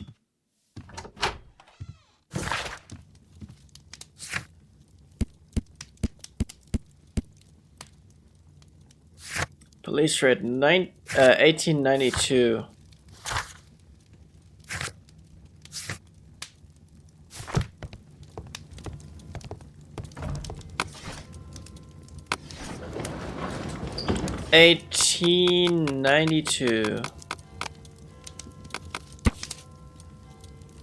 Police raid on Westminster Gang. The well-known private detective Sherlock Holmes, in collaboration with Scotland Yard, has carried out a raid on one of London's most dangerous and affluent street mobs, the Westminster Gang. Regrettably, and as usual, the police attempt to operate smoothly. It failed to operate smoothly, obviously. During the raid, one innocent person was greatly injured. The man's identity was revealed as Hagen Cole. Apparently, being the brother of the villain Jack Cole. Doctors are fighting for his life, but with little hope of success. The police did manage to arrest 3 of the gang members, but the leader Jack Cole was later released due to lack of solid evidence. It is said that the gang has strong political connections with certain influential people, including judges, politicians, and police officials. But true justice fears nothing. Or is that no longer the case? Here it is.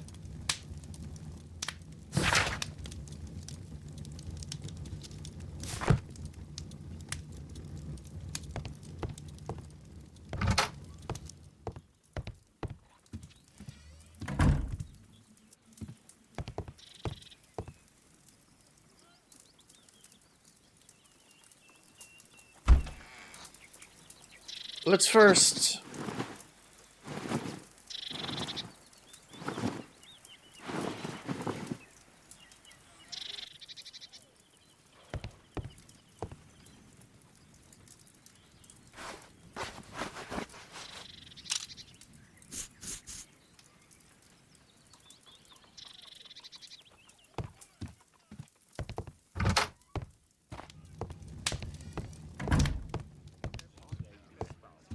Thanks to Wilde, my analysis table has been completely destroyed. Oh my, I see you and Kate are best friends already. It's a good thing that I came to help you at the tavern, Holmes. Actually, I would far rather you stop helping me.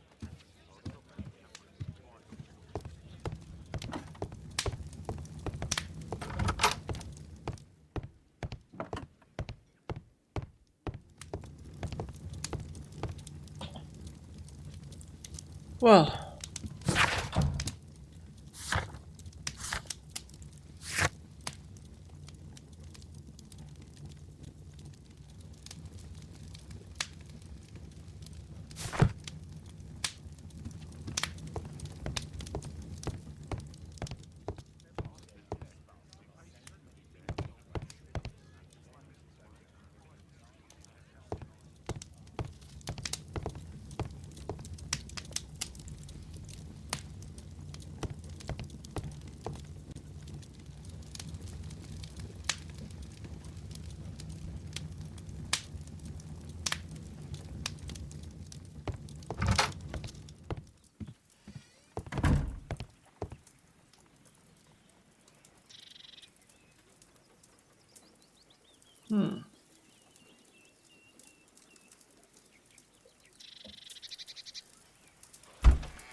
We're going to have to come back there, or go back there rather.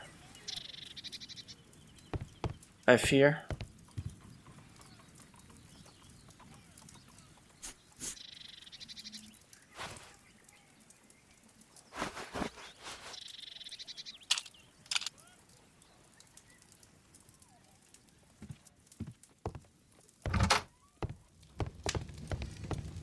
We'll use something simple. And god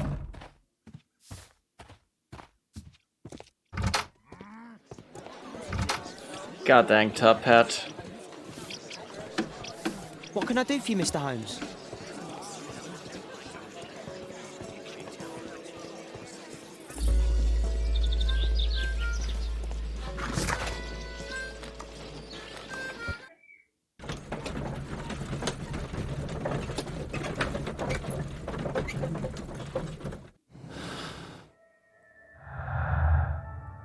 We're missing some clues.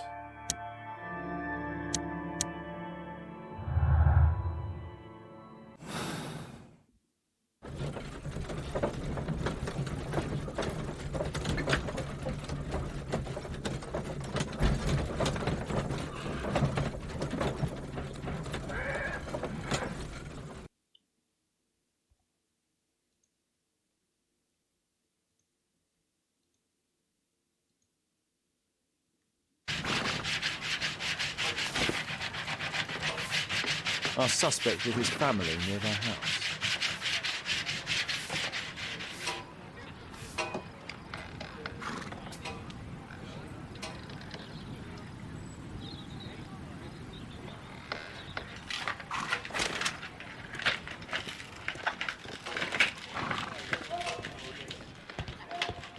Oh god.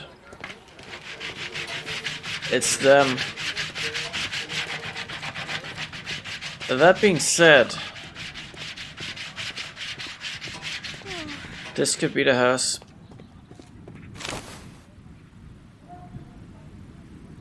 Exact same wall damage.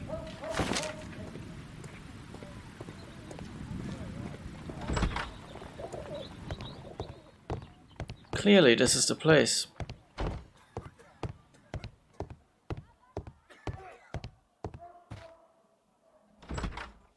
Good day to you, madam. Good day, sir.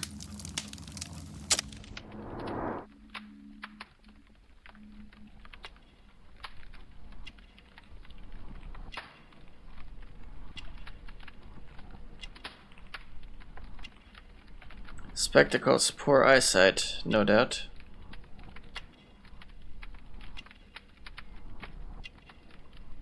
Holy Bible.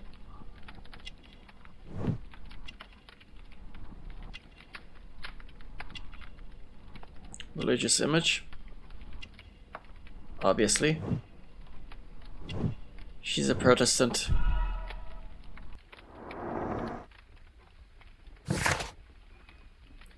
Jemiah's mother is a religious woman of middle age. She lives a quiet life, seldom venturing outside. Her home contains religious pictures and symbols. She's short-sighted and wears spectacles with strong lenses. I'm here to see your son. Jeremiah? He's not at home now. Might I ask you a few questions about him? Perhaps we could speak inside. I don't know who you are, sir, but I'll have to ask you to leave right away. She won't speak with a stranger. Would she speak with a pastor? Or do we have to break in? No, breaking in sounds like a bad idea.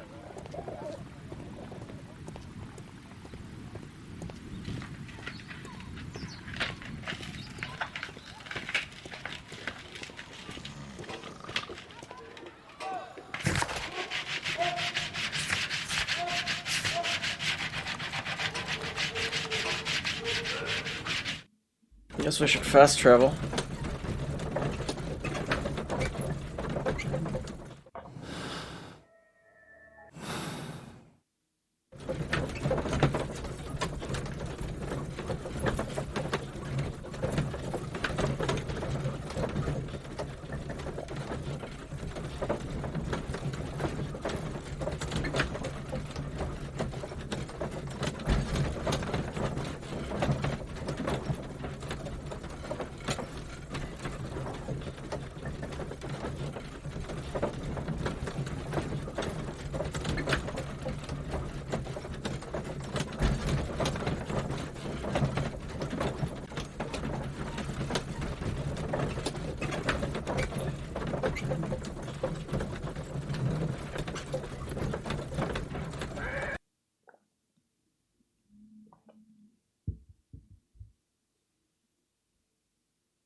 Stay here, don't move. You see, but you do not observe. The distinction is clear.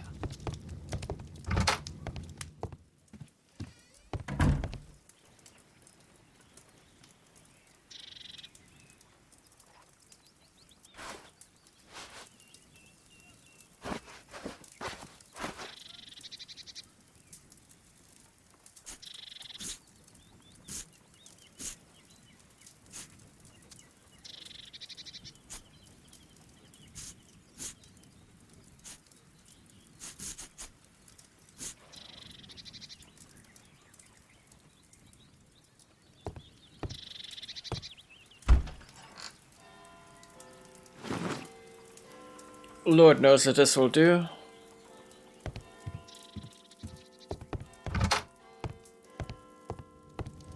The game is afoot.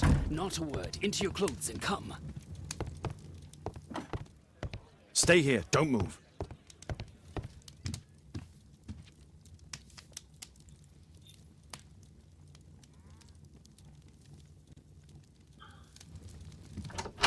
You see, but you do not observe. The distinction is clear.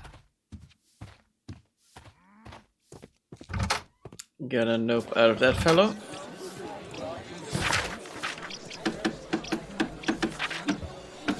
Man attempts armed robbery with a knife inside gun store. This morning a robber was reported at Kale's Guns and Rifles. A smartly dressed man out of a dirk knife demanded that the shop owner, Jaden Kale, empty his cash register without delay. With the assistance of one of his personal favorite weapons, Mr. Kale quickly apprehended the thief before turning him in to the police. We are curious as to what might compel him to attempt such a crime.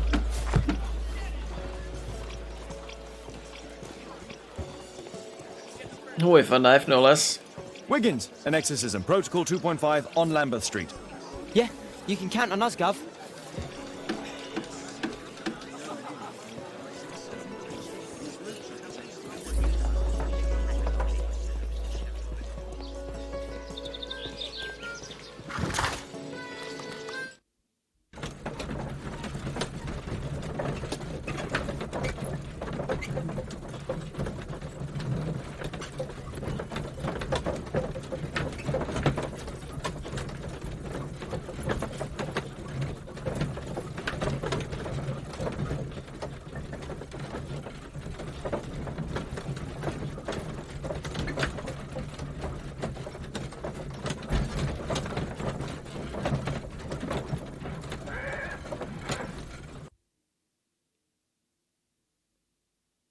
Now we'll have to get back to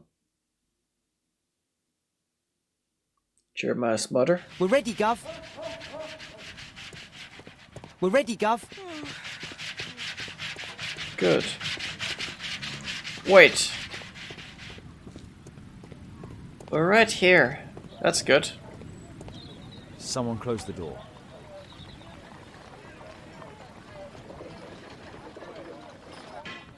I should find a way to attract the attention of Jeremiah's mother.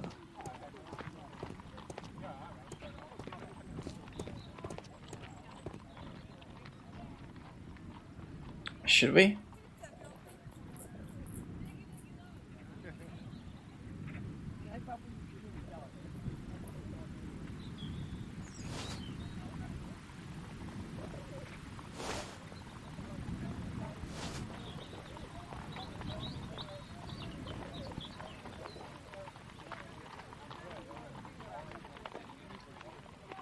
Wait, is that the same window? Should we aim for that window?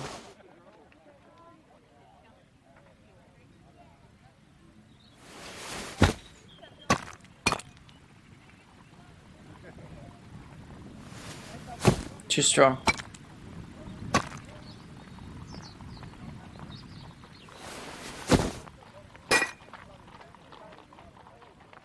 Little rascal! Refrain from anger and forsake wrath. Fret not yourself, it tends only to evil. Thank you, Father. You are so kind. Those brats are always causing trouble. Now, where are my manners? May I offer you a cup of tea as a small thank you? I don't know if... God bless you, sister. My name is Margaret Thorne. It is an honour that God sent you to me. You appear grieved, sister. Is it because of those children? Oh, no. It is my son, Jeremiah. I fear that he is doing bad things, Father. How bad? I don't know. He has just become nervous and angry and rude. And he used to be such a nice boy. These days he won't spend any time at all with us. Not even with Janet, his younger sister. He hides himself away inside his room and locks the door. And he won't open it for anyone. And where is your son? I don't know where he is. He hasn't come back from last night. I'm so worried. Perhaps his absence is connected with his job. Where does he work? I don't know if he has a job, Father. I've asked him several times, but he just gets angry and won't speak.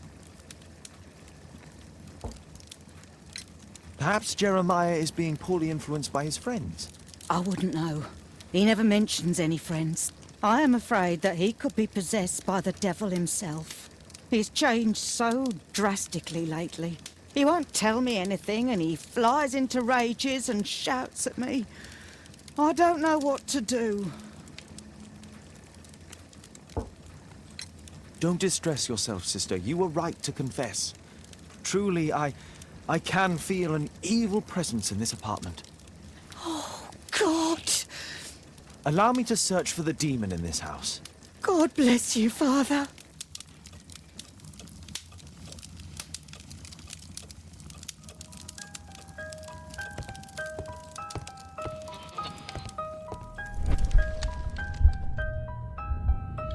Bookcase and books, possessed wood and words, expel your literary demons!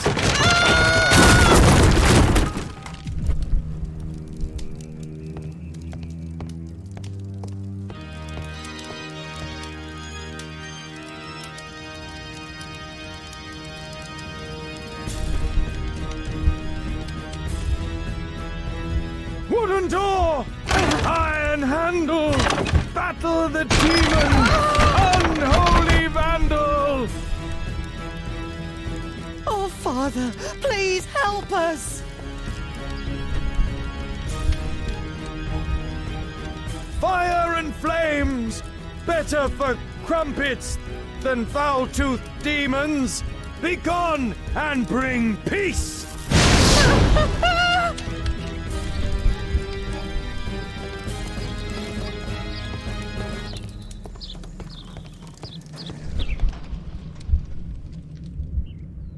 Oh, Holy Spirit, Save your pans from demons and poor musicianship!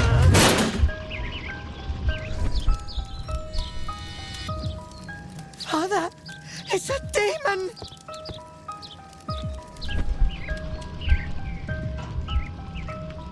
Window! Window frame!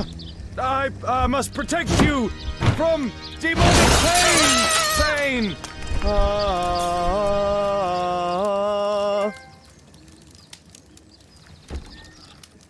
Sister, you saw that the demon has taken shelter in Jeremiah's room. I should go there alone. God save us. Sister, wait for me outside. This fight will be a fierce one. God help us. I'll do what you say.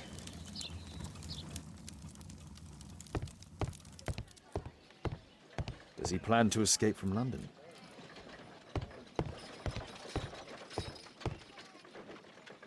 One of the solenoids for creating a bomb.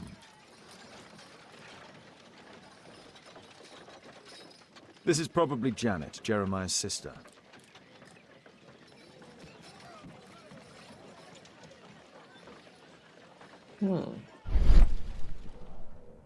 Nothing unusual A here. schematic for a homemade bomb.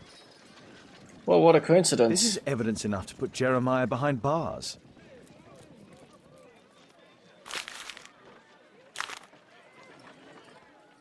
It looks as though this letter was torn up in rage. I should reassemble the fragments to read what was written.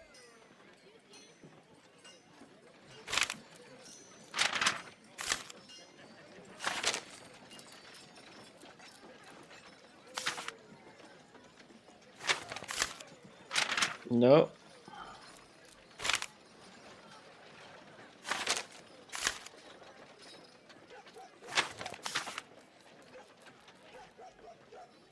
These, obviously. And,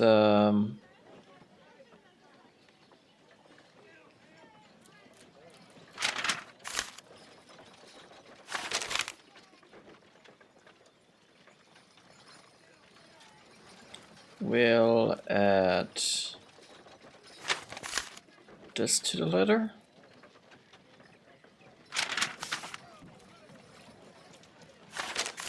Obviously. Middle piece.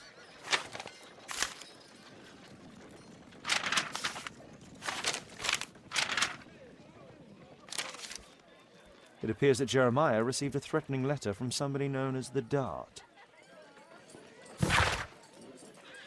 Hey Jeremiah, I'd just like to remind you that this world can be cruel and unforgiving place, especially for those who don't keep their promises to finish what they started. It would be pretty rotten if someone you loved or cared for, such as your sister, ended up in a joy house. The Dart. He was at the center of a notorious case from 1888.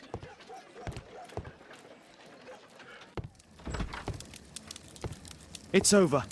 The demon is defeated. Oh, thank you. Bless you, Father. Now, pray for Jeremiah's soul and give thanks, sister. Goodbye. Lord be praised. Goodbye.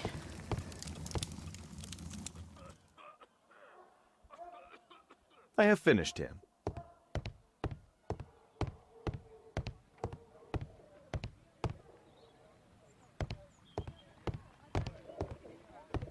(1888) is a date we have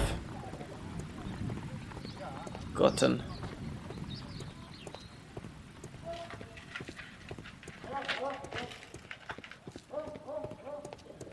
Hey, can I? Yes. First thing we should do is return to Baker Street. For more than one reason.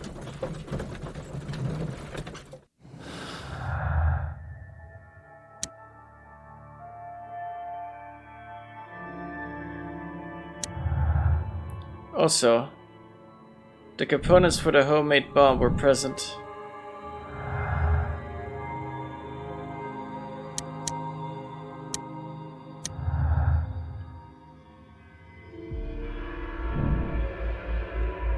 Jeremiah is the person whom we saw in the tavern, the same man who made the attempt on Holmes' life.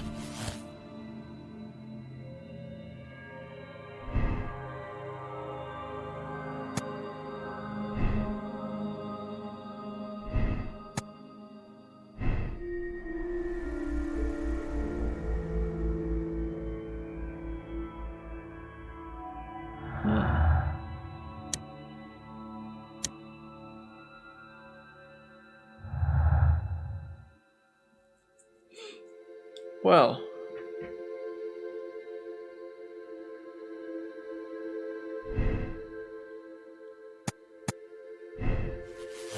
Let me just check something.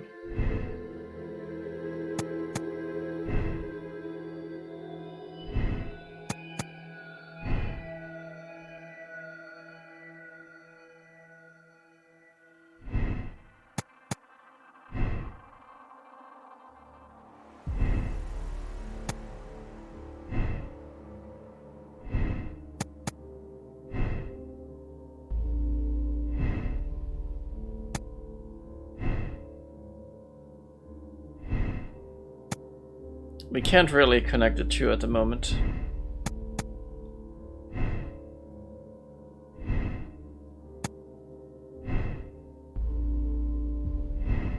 Oh well.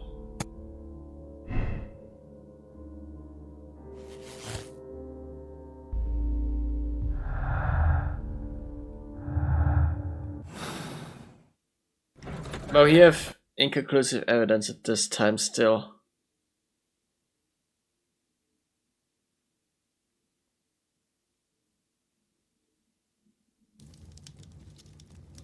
To your great mind, nothing is little. Well said, DC My name Sports is Guy. Sherlock Holmes. It is my business to know what other people don't know.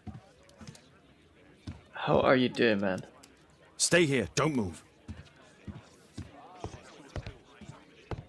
I am the last and highest court of appeal in detection. 1888. Sherlock Holmes' Scotland Yard have caught the famous Walworth gang leader Percy the Dart Fleming. The Walworth gang were involved in criminal activities, including extortion, in addition to operating several brothels, the most famous of which being London's White Swan. The police raid has created significant financial difficulties for the gang. The judge has found the Dart guilty and has sentenced him to 7 years in prison. Here it is. That's a man, officer.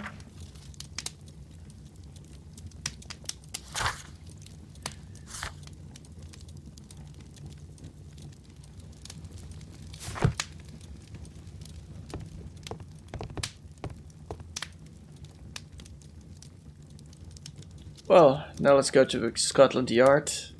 You see, but you do not. And the distinction is clear. hold on. Get Lestrade to apprehend both suspects.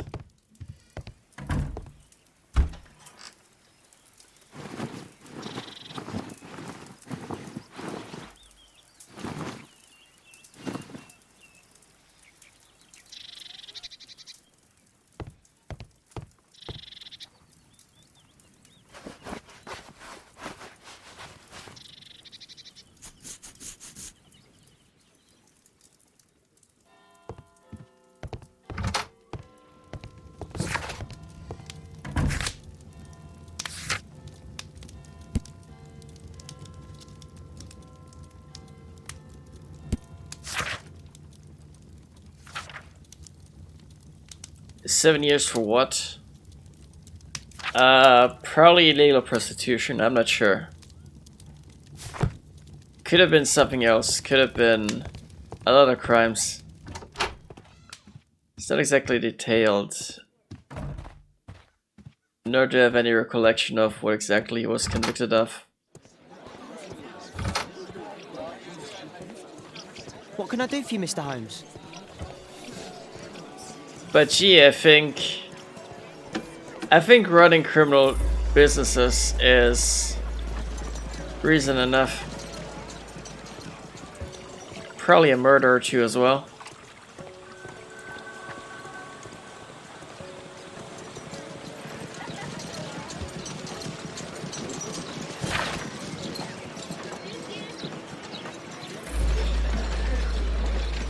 Oh no, wait, extortion.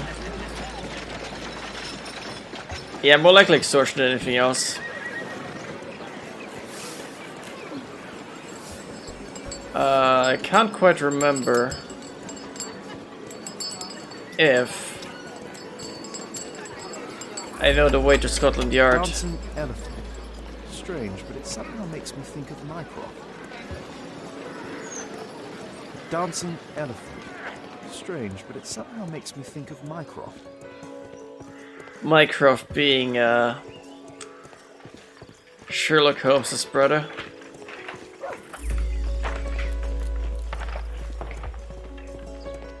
I think there were harsher penalties back then. For murder, likely. For extortion, I think 7 years feels appropriate.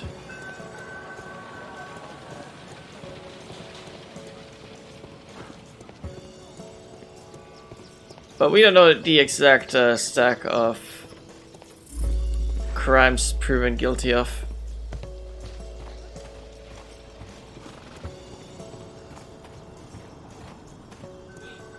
Here it is. The actual door.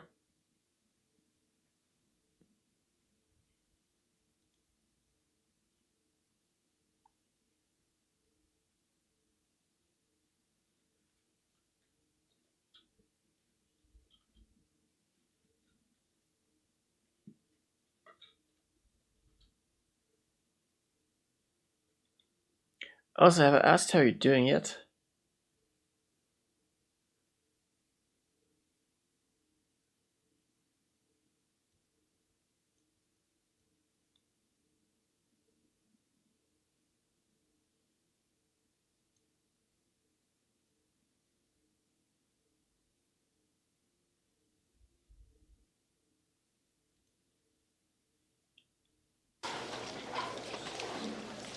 Can I help you, Mr. Holmes? He's not guilty.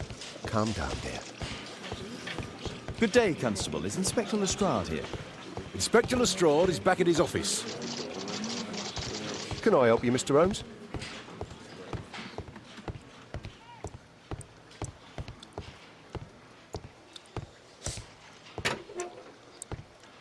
What's with him? At your service, Mr. Holmes. What's with them?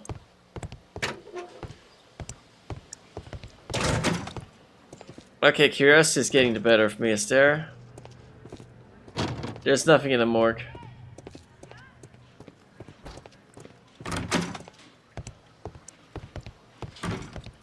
Getting frustrated with Zuma game? Why so? Mr. Holmes, you're still alive. I can tell that that displeases you. Oh, a faulty deduction for once.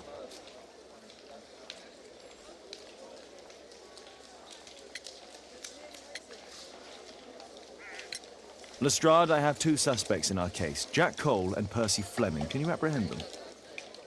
All right, Mr. Holmes, I'll give the order to the constables. Sometime later. Inspector, we have both suspects apprehended. There you are, they're all yours. No need to thank me.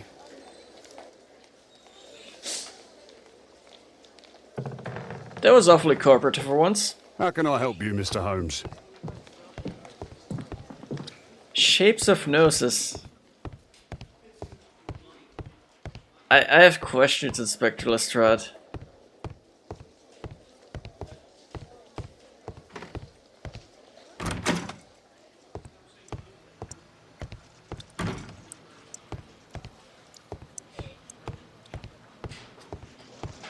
Now before we do, did they have items on them? Might be worth taking a quick look. Knuckle, anything about it?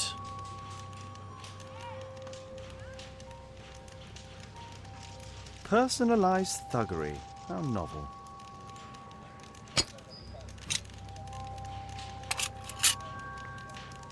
Expensive cigarettes.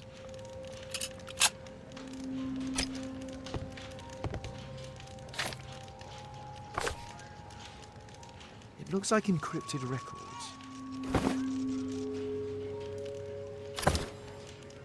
Well, that's rather tasteless.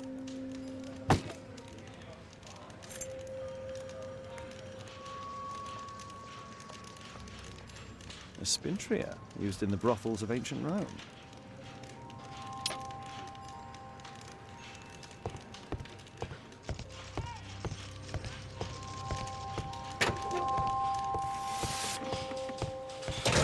Here we go. Who shall we start with?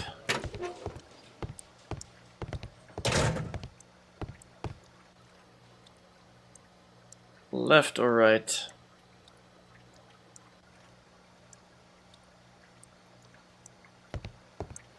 I think this might be Percy Fleming.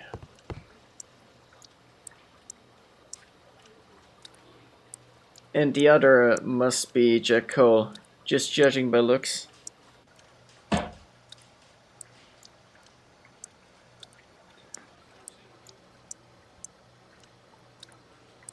See what he has to say for himself.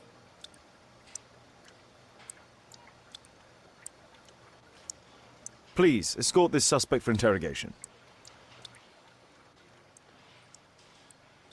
A good day to you, Percy the Dart Fleming. Huh. It's the flopper. Flopper? You're aware of what happened at Baker Street the other night. I'd say I'm a little luckier than that.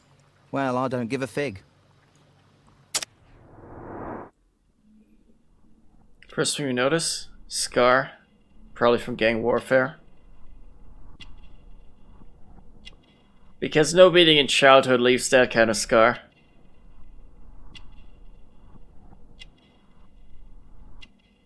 Handkerchief.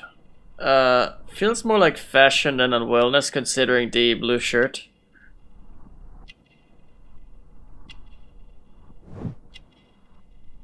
Expensive and eccentric clothes.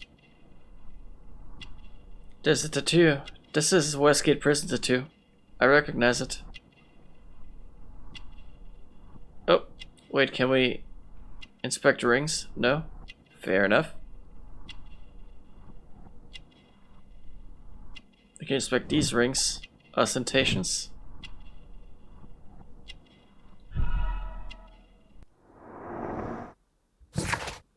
Percy Fleming, also known as the Dart, is the leader of the Walworth gang and owner of several brothels. Fleming's business is going well, and he's an affluent man. Fleming is a fashionable and eccentric man who takes care of himself. The scar on his face bears witness to his participation in gang warfare. The Dart spent 7 years in Westgate Prison and was only recently released.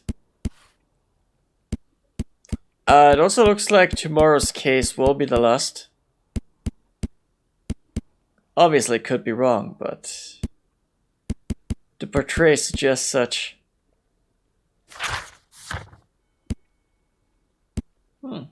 Crimes and Punishments had one more case in this game. Interesting. When is this game from? 2016?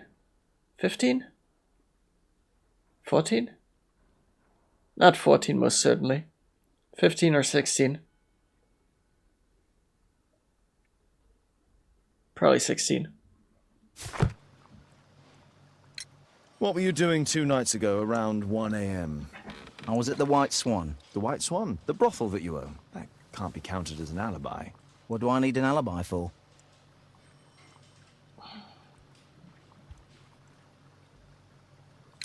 Does the name Jeremiah ring any bells with you?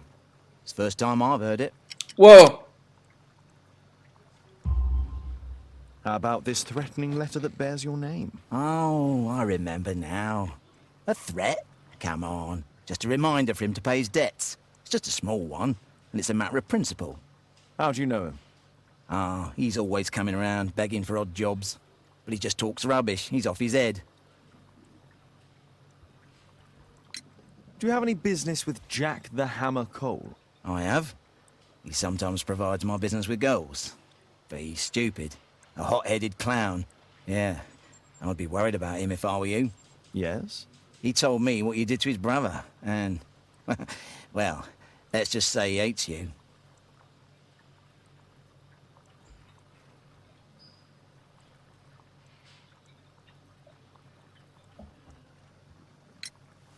What's this note? I don't know.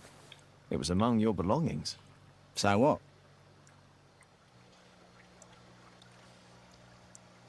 Well, that's...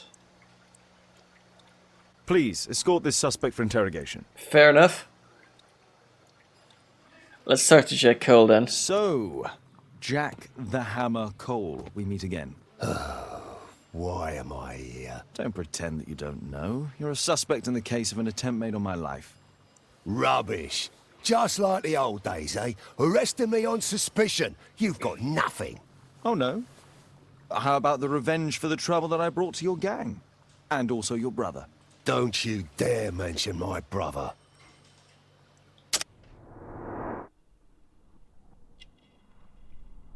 Scarring. Fight. Related. Large chain, expensive. Banister 2.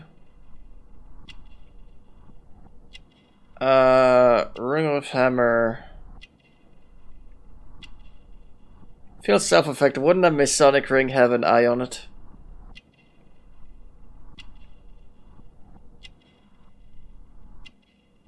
A jack. Clenched right hand. Oh, clenched fist injury. Could be from boxing. Less so than a fist fight.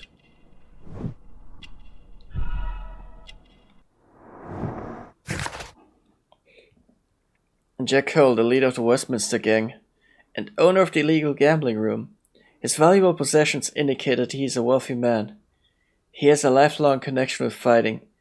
He is a trained boxer. Jack Cole is a proud man who likes to boast about being the Hammer.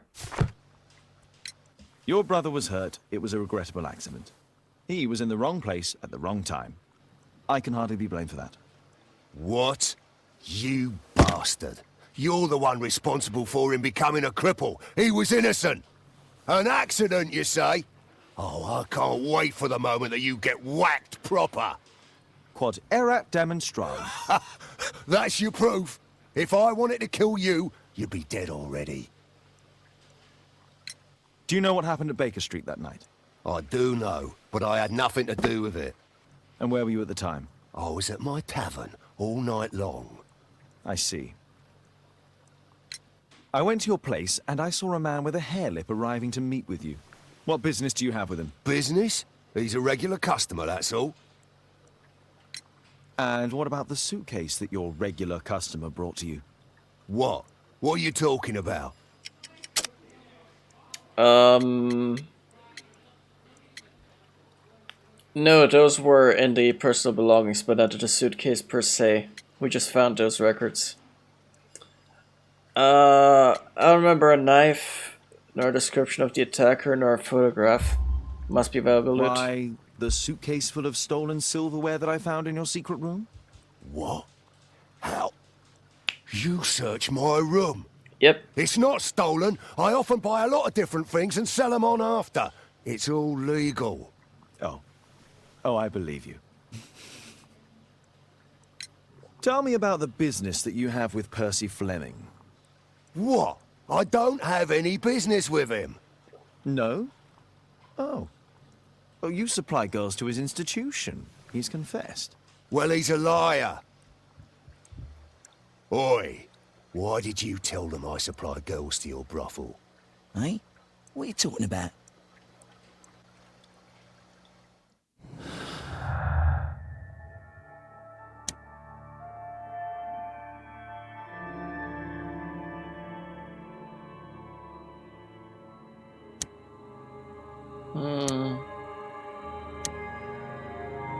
Threats seem unrelated to anything.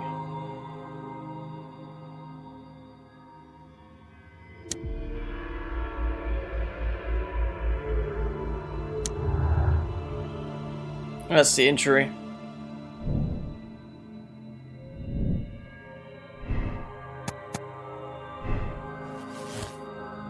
It would imply that Jekko is guilty.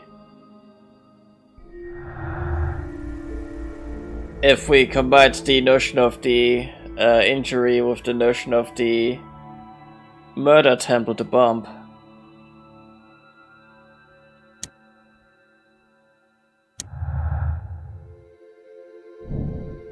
President Fleming has a strong motive to kill Sherlock Holmes. He wants revenge due to his long prison spell and resulting financial problems.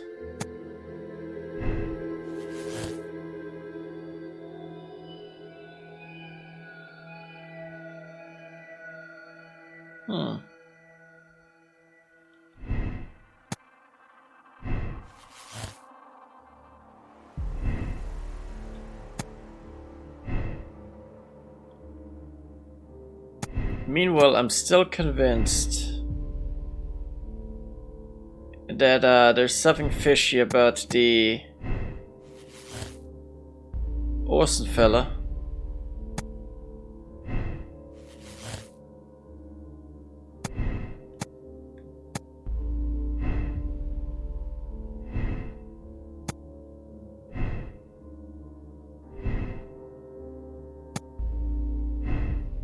Like, come on. How can you not suspect a guy who's an actor and someone insists on getting in your face?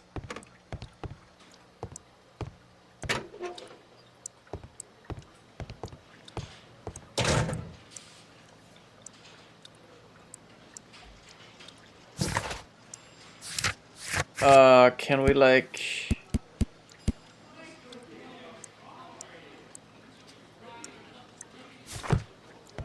We should search the archive.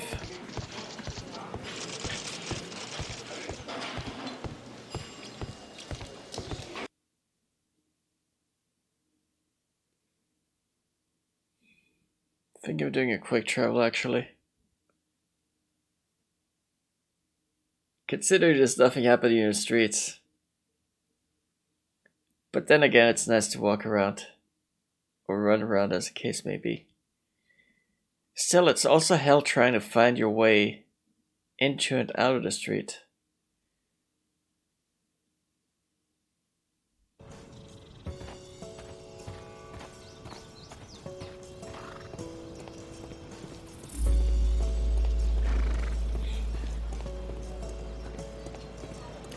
So this is the exit.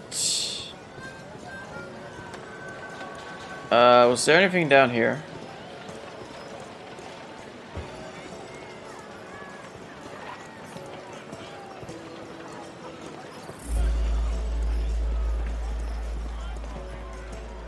No, although I suppose if lucky,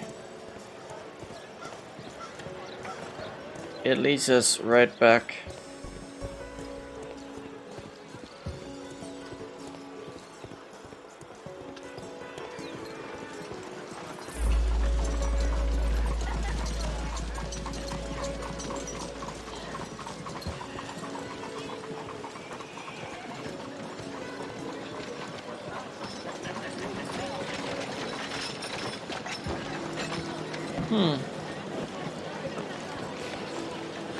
Sorry about the micro lags. I'm not sure what generates them. But it seems to me that it's game related more so than hardware related.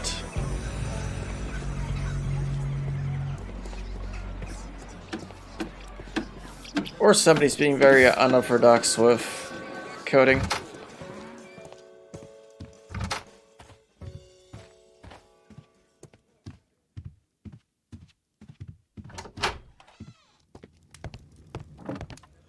He isn't here anymore. Dare I ask?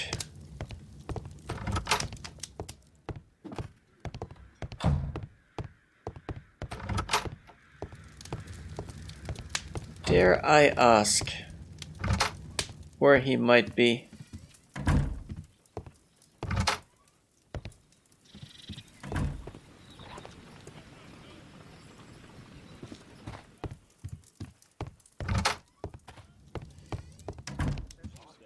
Oh my, I see you and Kate are best friends already.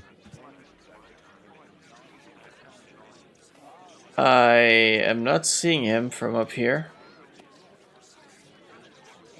I have concerns.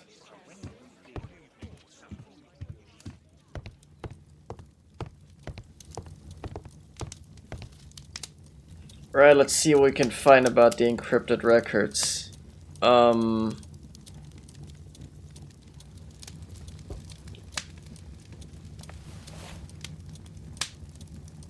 The text is encrypted. If it's Caesar's shift code, it might be easily deciphered.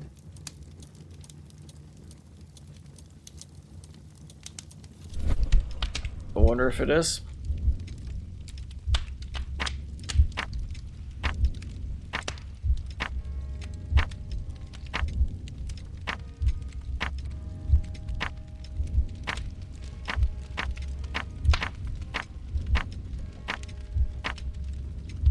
Up. Elementary. I should have gone the other way, because it probably was Caesar's shift.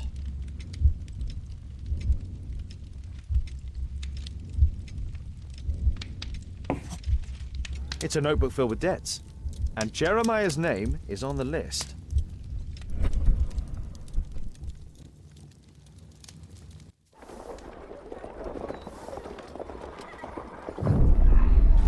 Get into the cab, quickly! Oh, fourth. Follow that cab.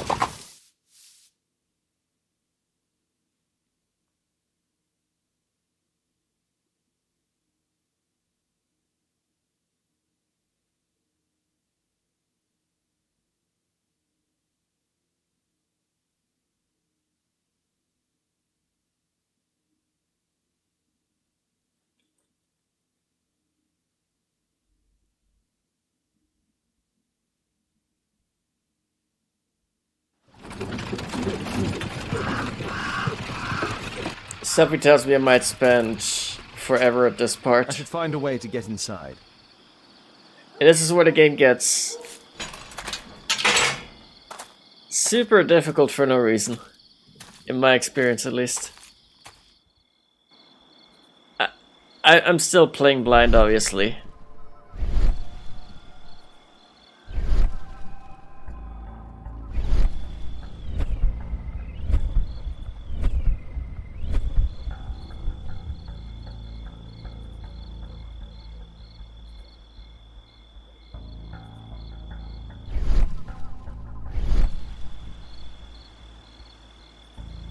Let's go to the angel statue, I guess.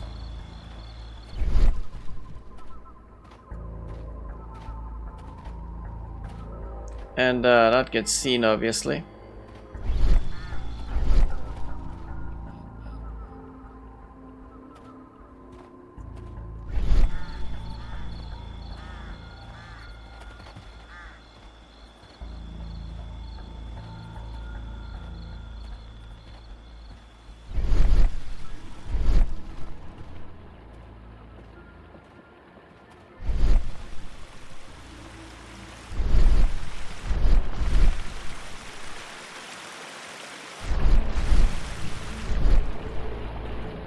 Oh, fourth. We'll probably get seen now. Or not.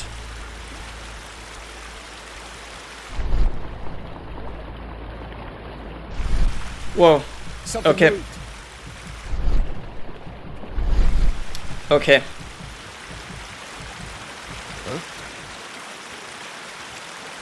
I'll probably be able to... Good.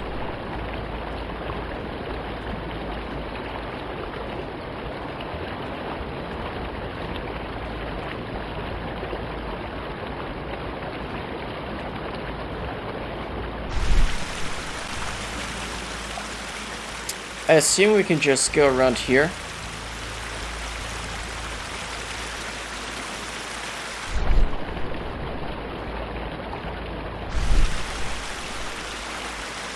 But then we gotta head here around the corner. Or some such. Let me just start by being here.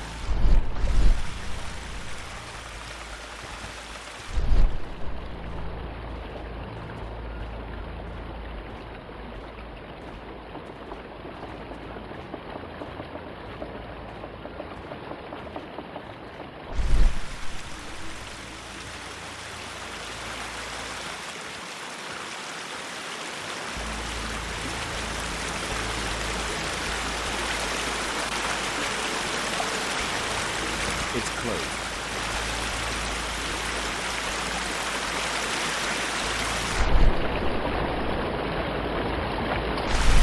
Well.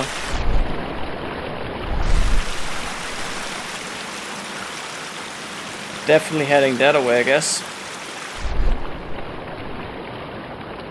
Are there any more patrols? I find them suspiciously lacking.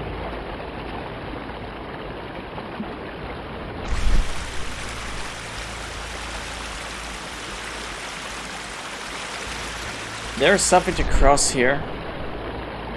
I just gotta wait on that god to turn around and go away.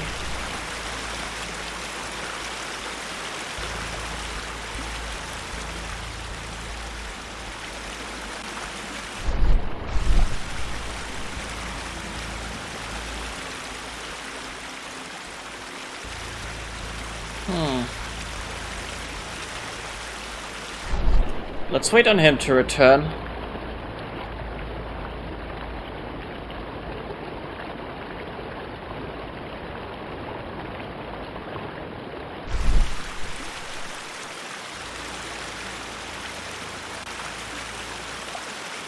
I hope I haven't overlooked anything back there. That would have been embarrassing. But I would assume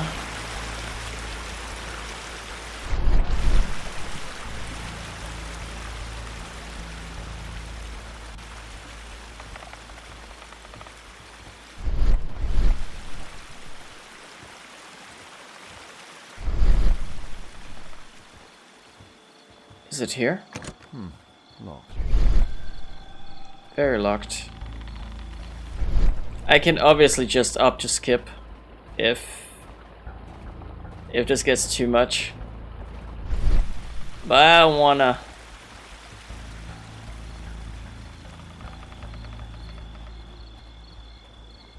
Instead gonna go around here, wait for the guard to patrol. Back and forth.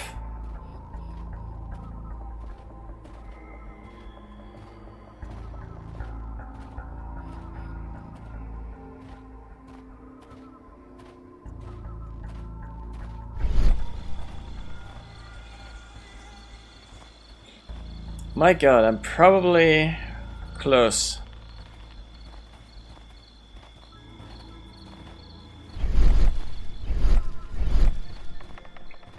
One guy patrolling there.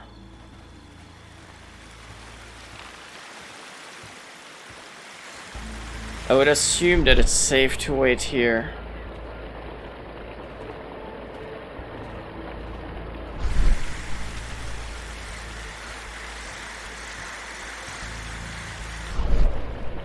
Predictably, he's gonna turn around. And I have to go where? Je ne sais pas.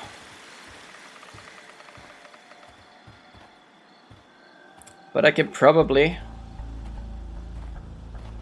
slip by him here.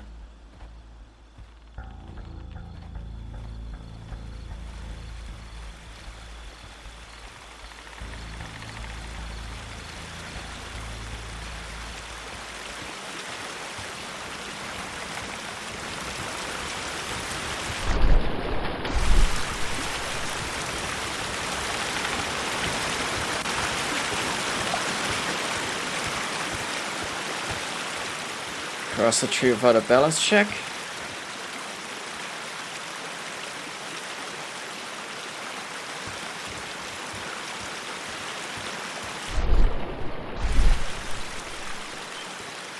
It's shut tight.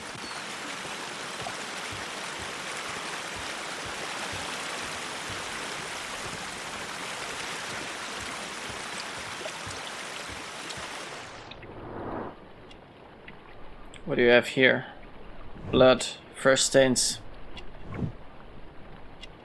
Cracked window. Brute force. What are these scratches? There was a fight here. Orson attempted to resist, but someone or something convinced him otherwise.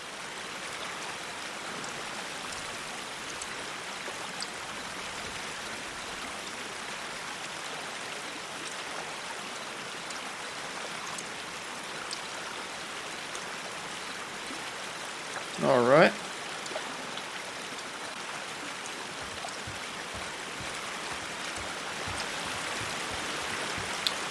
Now what?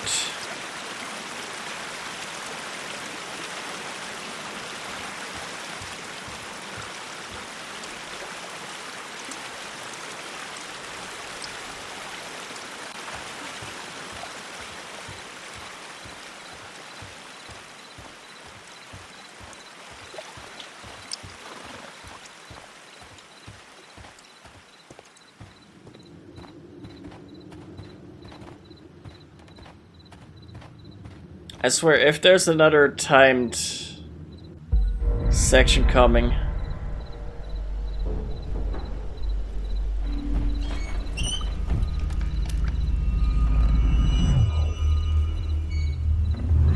Alright, there's Orson.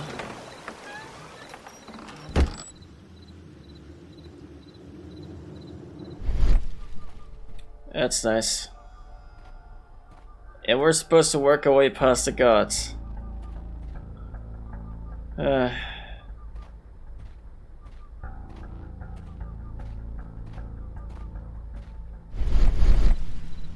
Is there anything of help?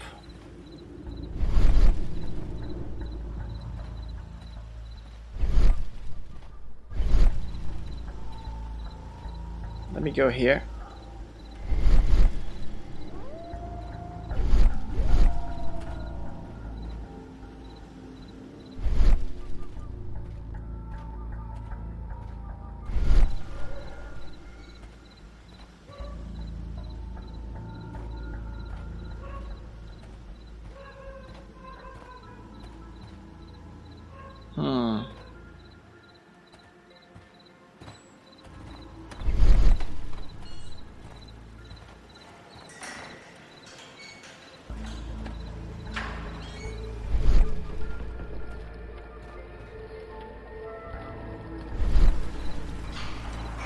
I don't know right now. There's a guard there standing guard, huh? So maybe there's a way around him.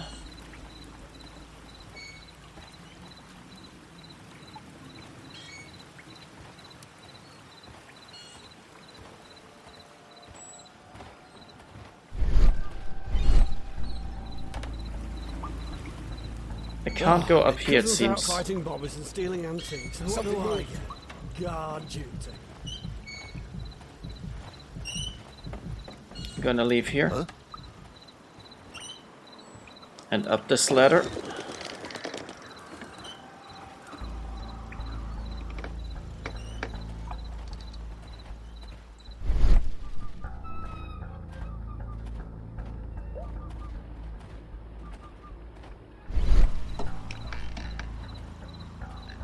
Going left, get me seen.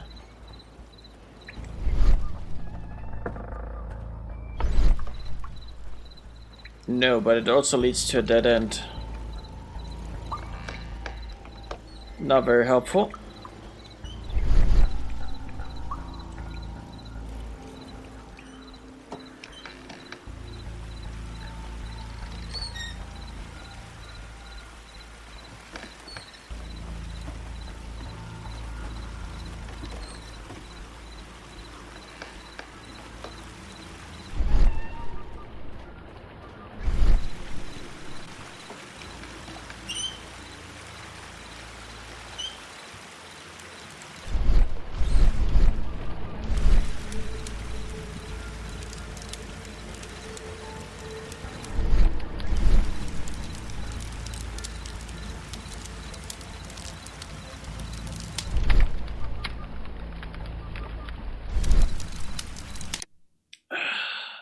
I gotta take a quick bathroom break. But JFC, at least it's not timed. Be right back.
And I'm back.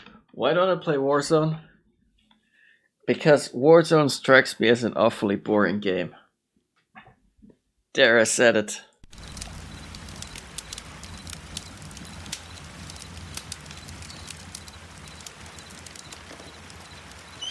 Over here there's at least a thrill of being discovered, if you will.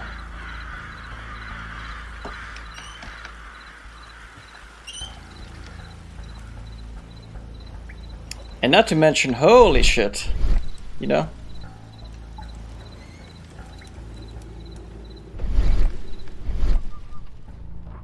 This guy's looking this way. I would assume it's safe to plan for a way across.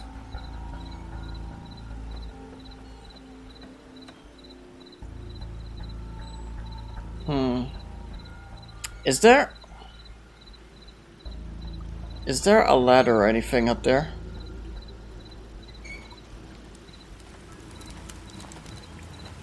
Let me meditate on that. There's a ladder. First we'll wait for him to turn around and leave. Then we'll head across. We might get spotted. Or not. The sound of a gong will attract the guards. I need to be careful.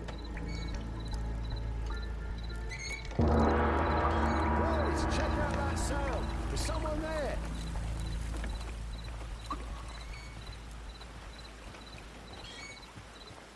Which will allow me to climb down. And then hopefully exit the door.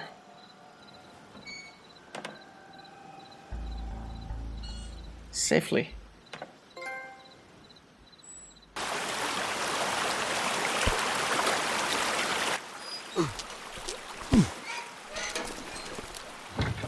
Hey! But what? No!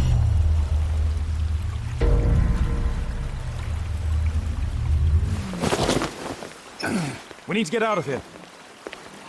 Why would he do that?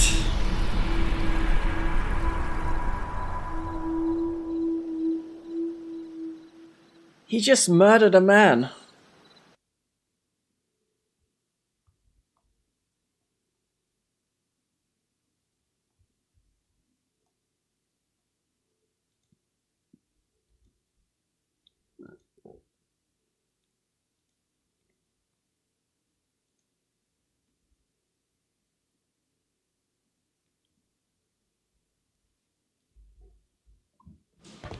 Lestrade, I'm glad you're here. What's happened, Mr. Holmes? We've come from the abandoned St. Patrick's Abbey. I uncovered a gang of armed bandits there who did their best to kill me. Again? I'll send our best team to arrest them. I doubt that you'll find anyone left, but if you hurry up, you might just find the spoils left over from their burglaries. I see. And I'd be very grateful if you could keep an eye on Mr. Wilde here. But Holmes! Make it 2 eyes.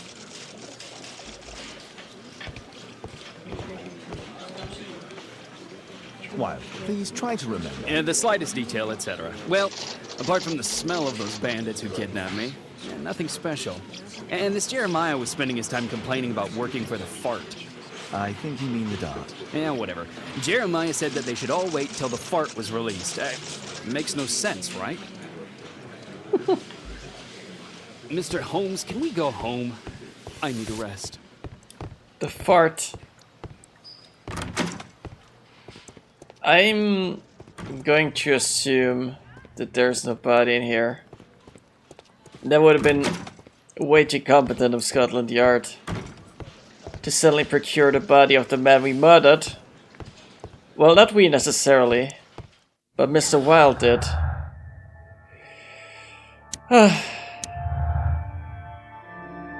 Threats were death related. No idea, let's call money for now.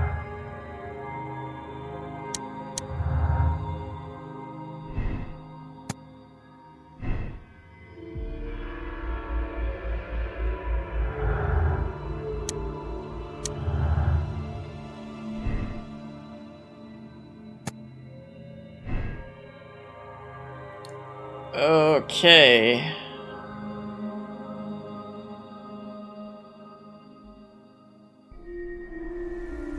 So we can safely conclude that the good sir is an actor. Although I'd like to know if there was...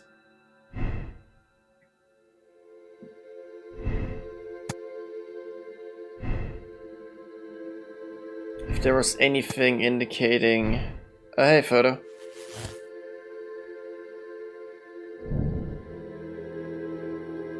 Orson concealed all traces of the crime. Orson Wilde is guilty.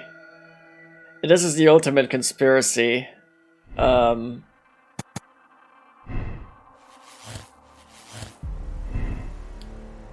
ultimate conspiracy conclusion. I don't know how many conclusions there are. For the record.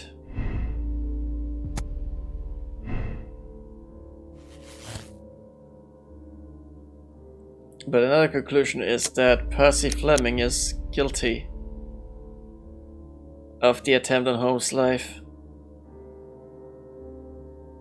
Which quite frankly makes the most sense.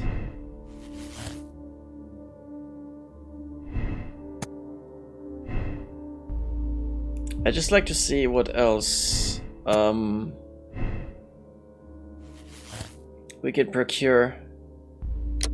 The notion that Jack Cole is guilty has already been there.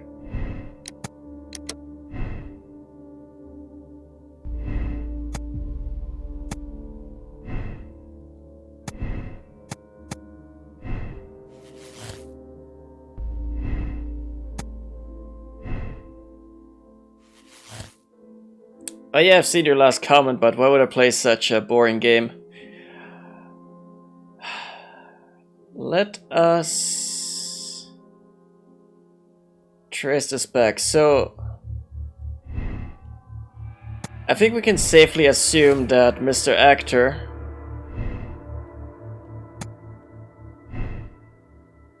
killed in self-defense. Tried to help the detective, but he's just an actor. Fleming sure as heck has a motive. Because he spent 7 years in prison. That's just the perfect revenge act. What we have here. This one person.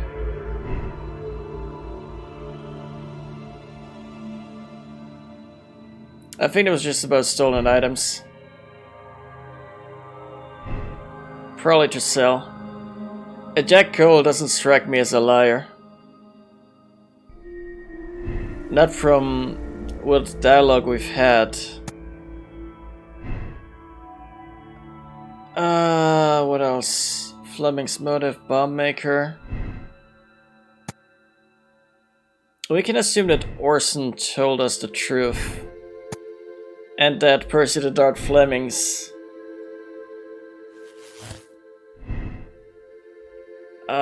used Jeremiah for his dirty work because of the latter's debts. But he doesn't necessarily need the money back because he can make the money. It's that simple.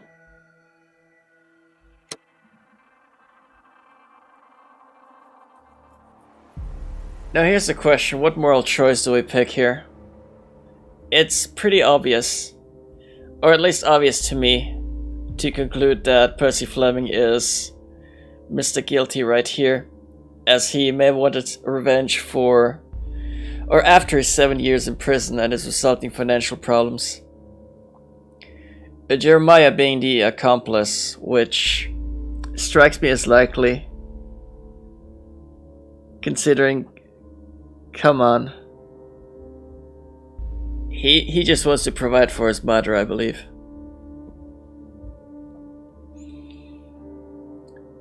I'd say Percy Fleming forced Jeremiah to do his dirty work and threatened to send Jeremiah's sister to the Brough Valley if it disobeyed. We could give him a heavy prison sentence.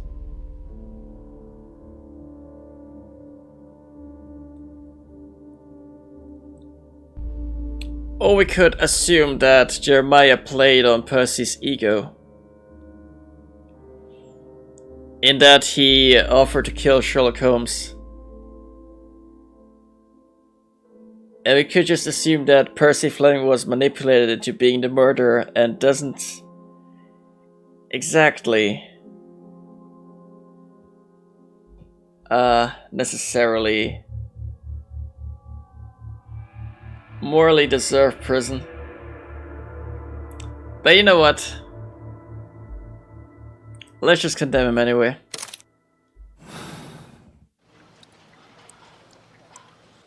Percy Fleming, you are charged with conspiracy to murder. What? You used Jeremiah Thorne in your little game because you didn't want your hands dirty. You're lying. Jeremiah spoke to me before he died of how you ordered him to throw the bomb and, after its failure, to abduct me. Nah, I don't know what you're talking about. Shut up. I think that it's perfectly clear. Attacking Mr. Sherlock Holmes is one of the quickest ways to be hanged. Nah, you can't do that. I'm an innocent man. Constable, take him back to the cells.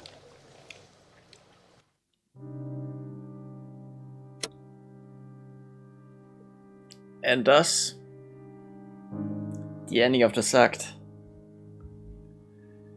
And tomorrow will be probably on the very last case of this game. After which I'm considering switching up to more days of Assassin's Creed. Considering that even though I've been playing it a lot more and streaming on Discord, keyboards being streaming on the Discord, I don't know, I may want to get on with it. Unity is quite an expansive game. But enough about Unity. Unity is reserved for Wednesday.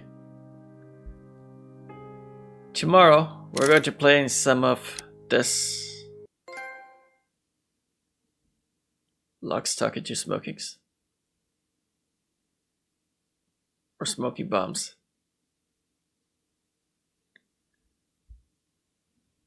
Who knows? But regardless, let's have a look-see at what's on the menu for tomorrow.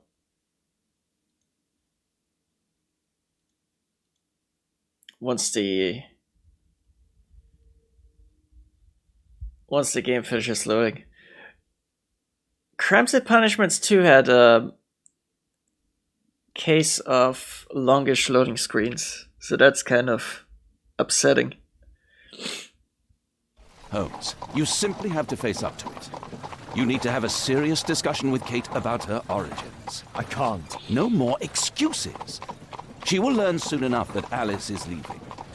This other hidden secret. She will not forgive you. She does not need to know why. No? So she will blame you for Alice's departure. Is that what you want? No, I certainly... It's as Kate said, I always do the wrong thing where she's concerned. Now look here. I'll take care of your case once we're back at Baker Street. Cabby, why have we stopped? The road to the square is blocked, sir. Why? There's been a bad road accident. Oh, splendid.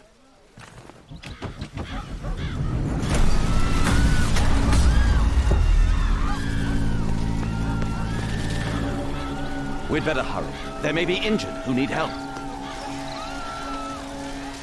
Oh boy.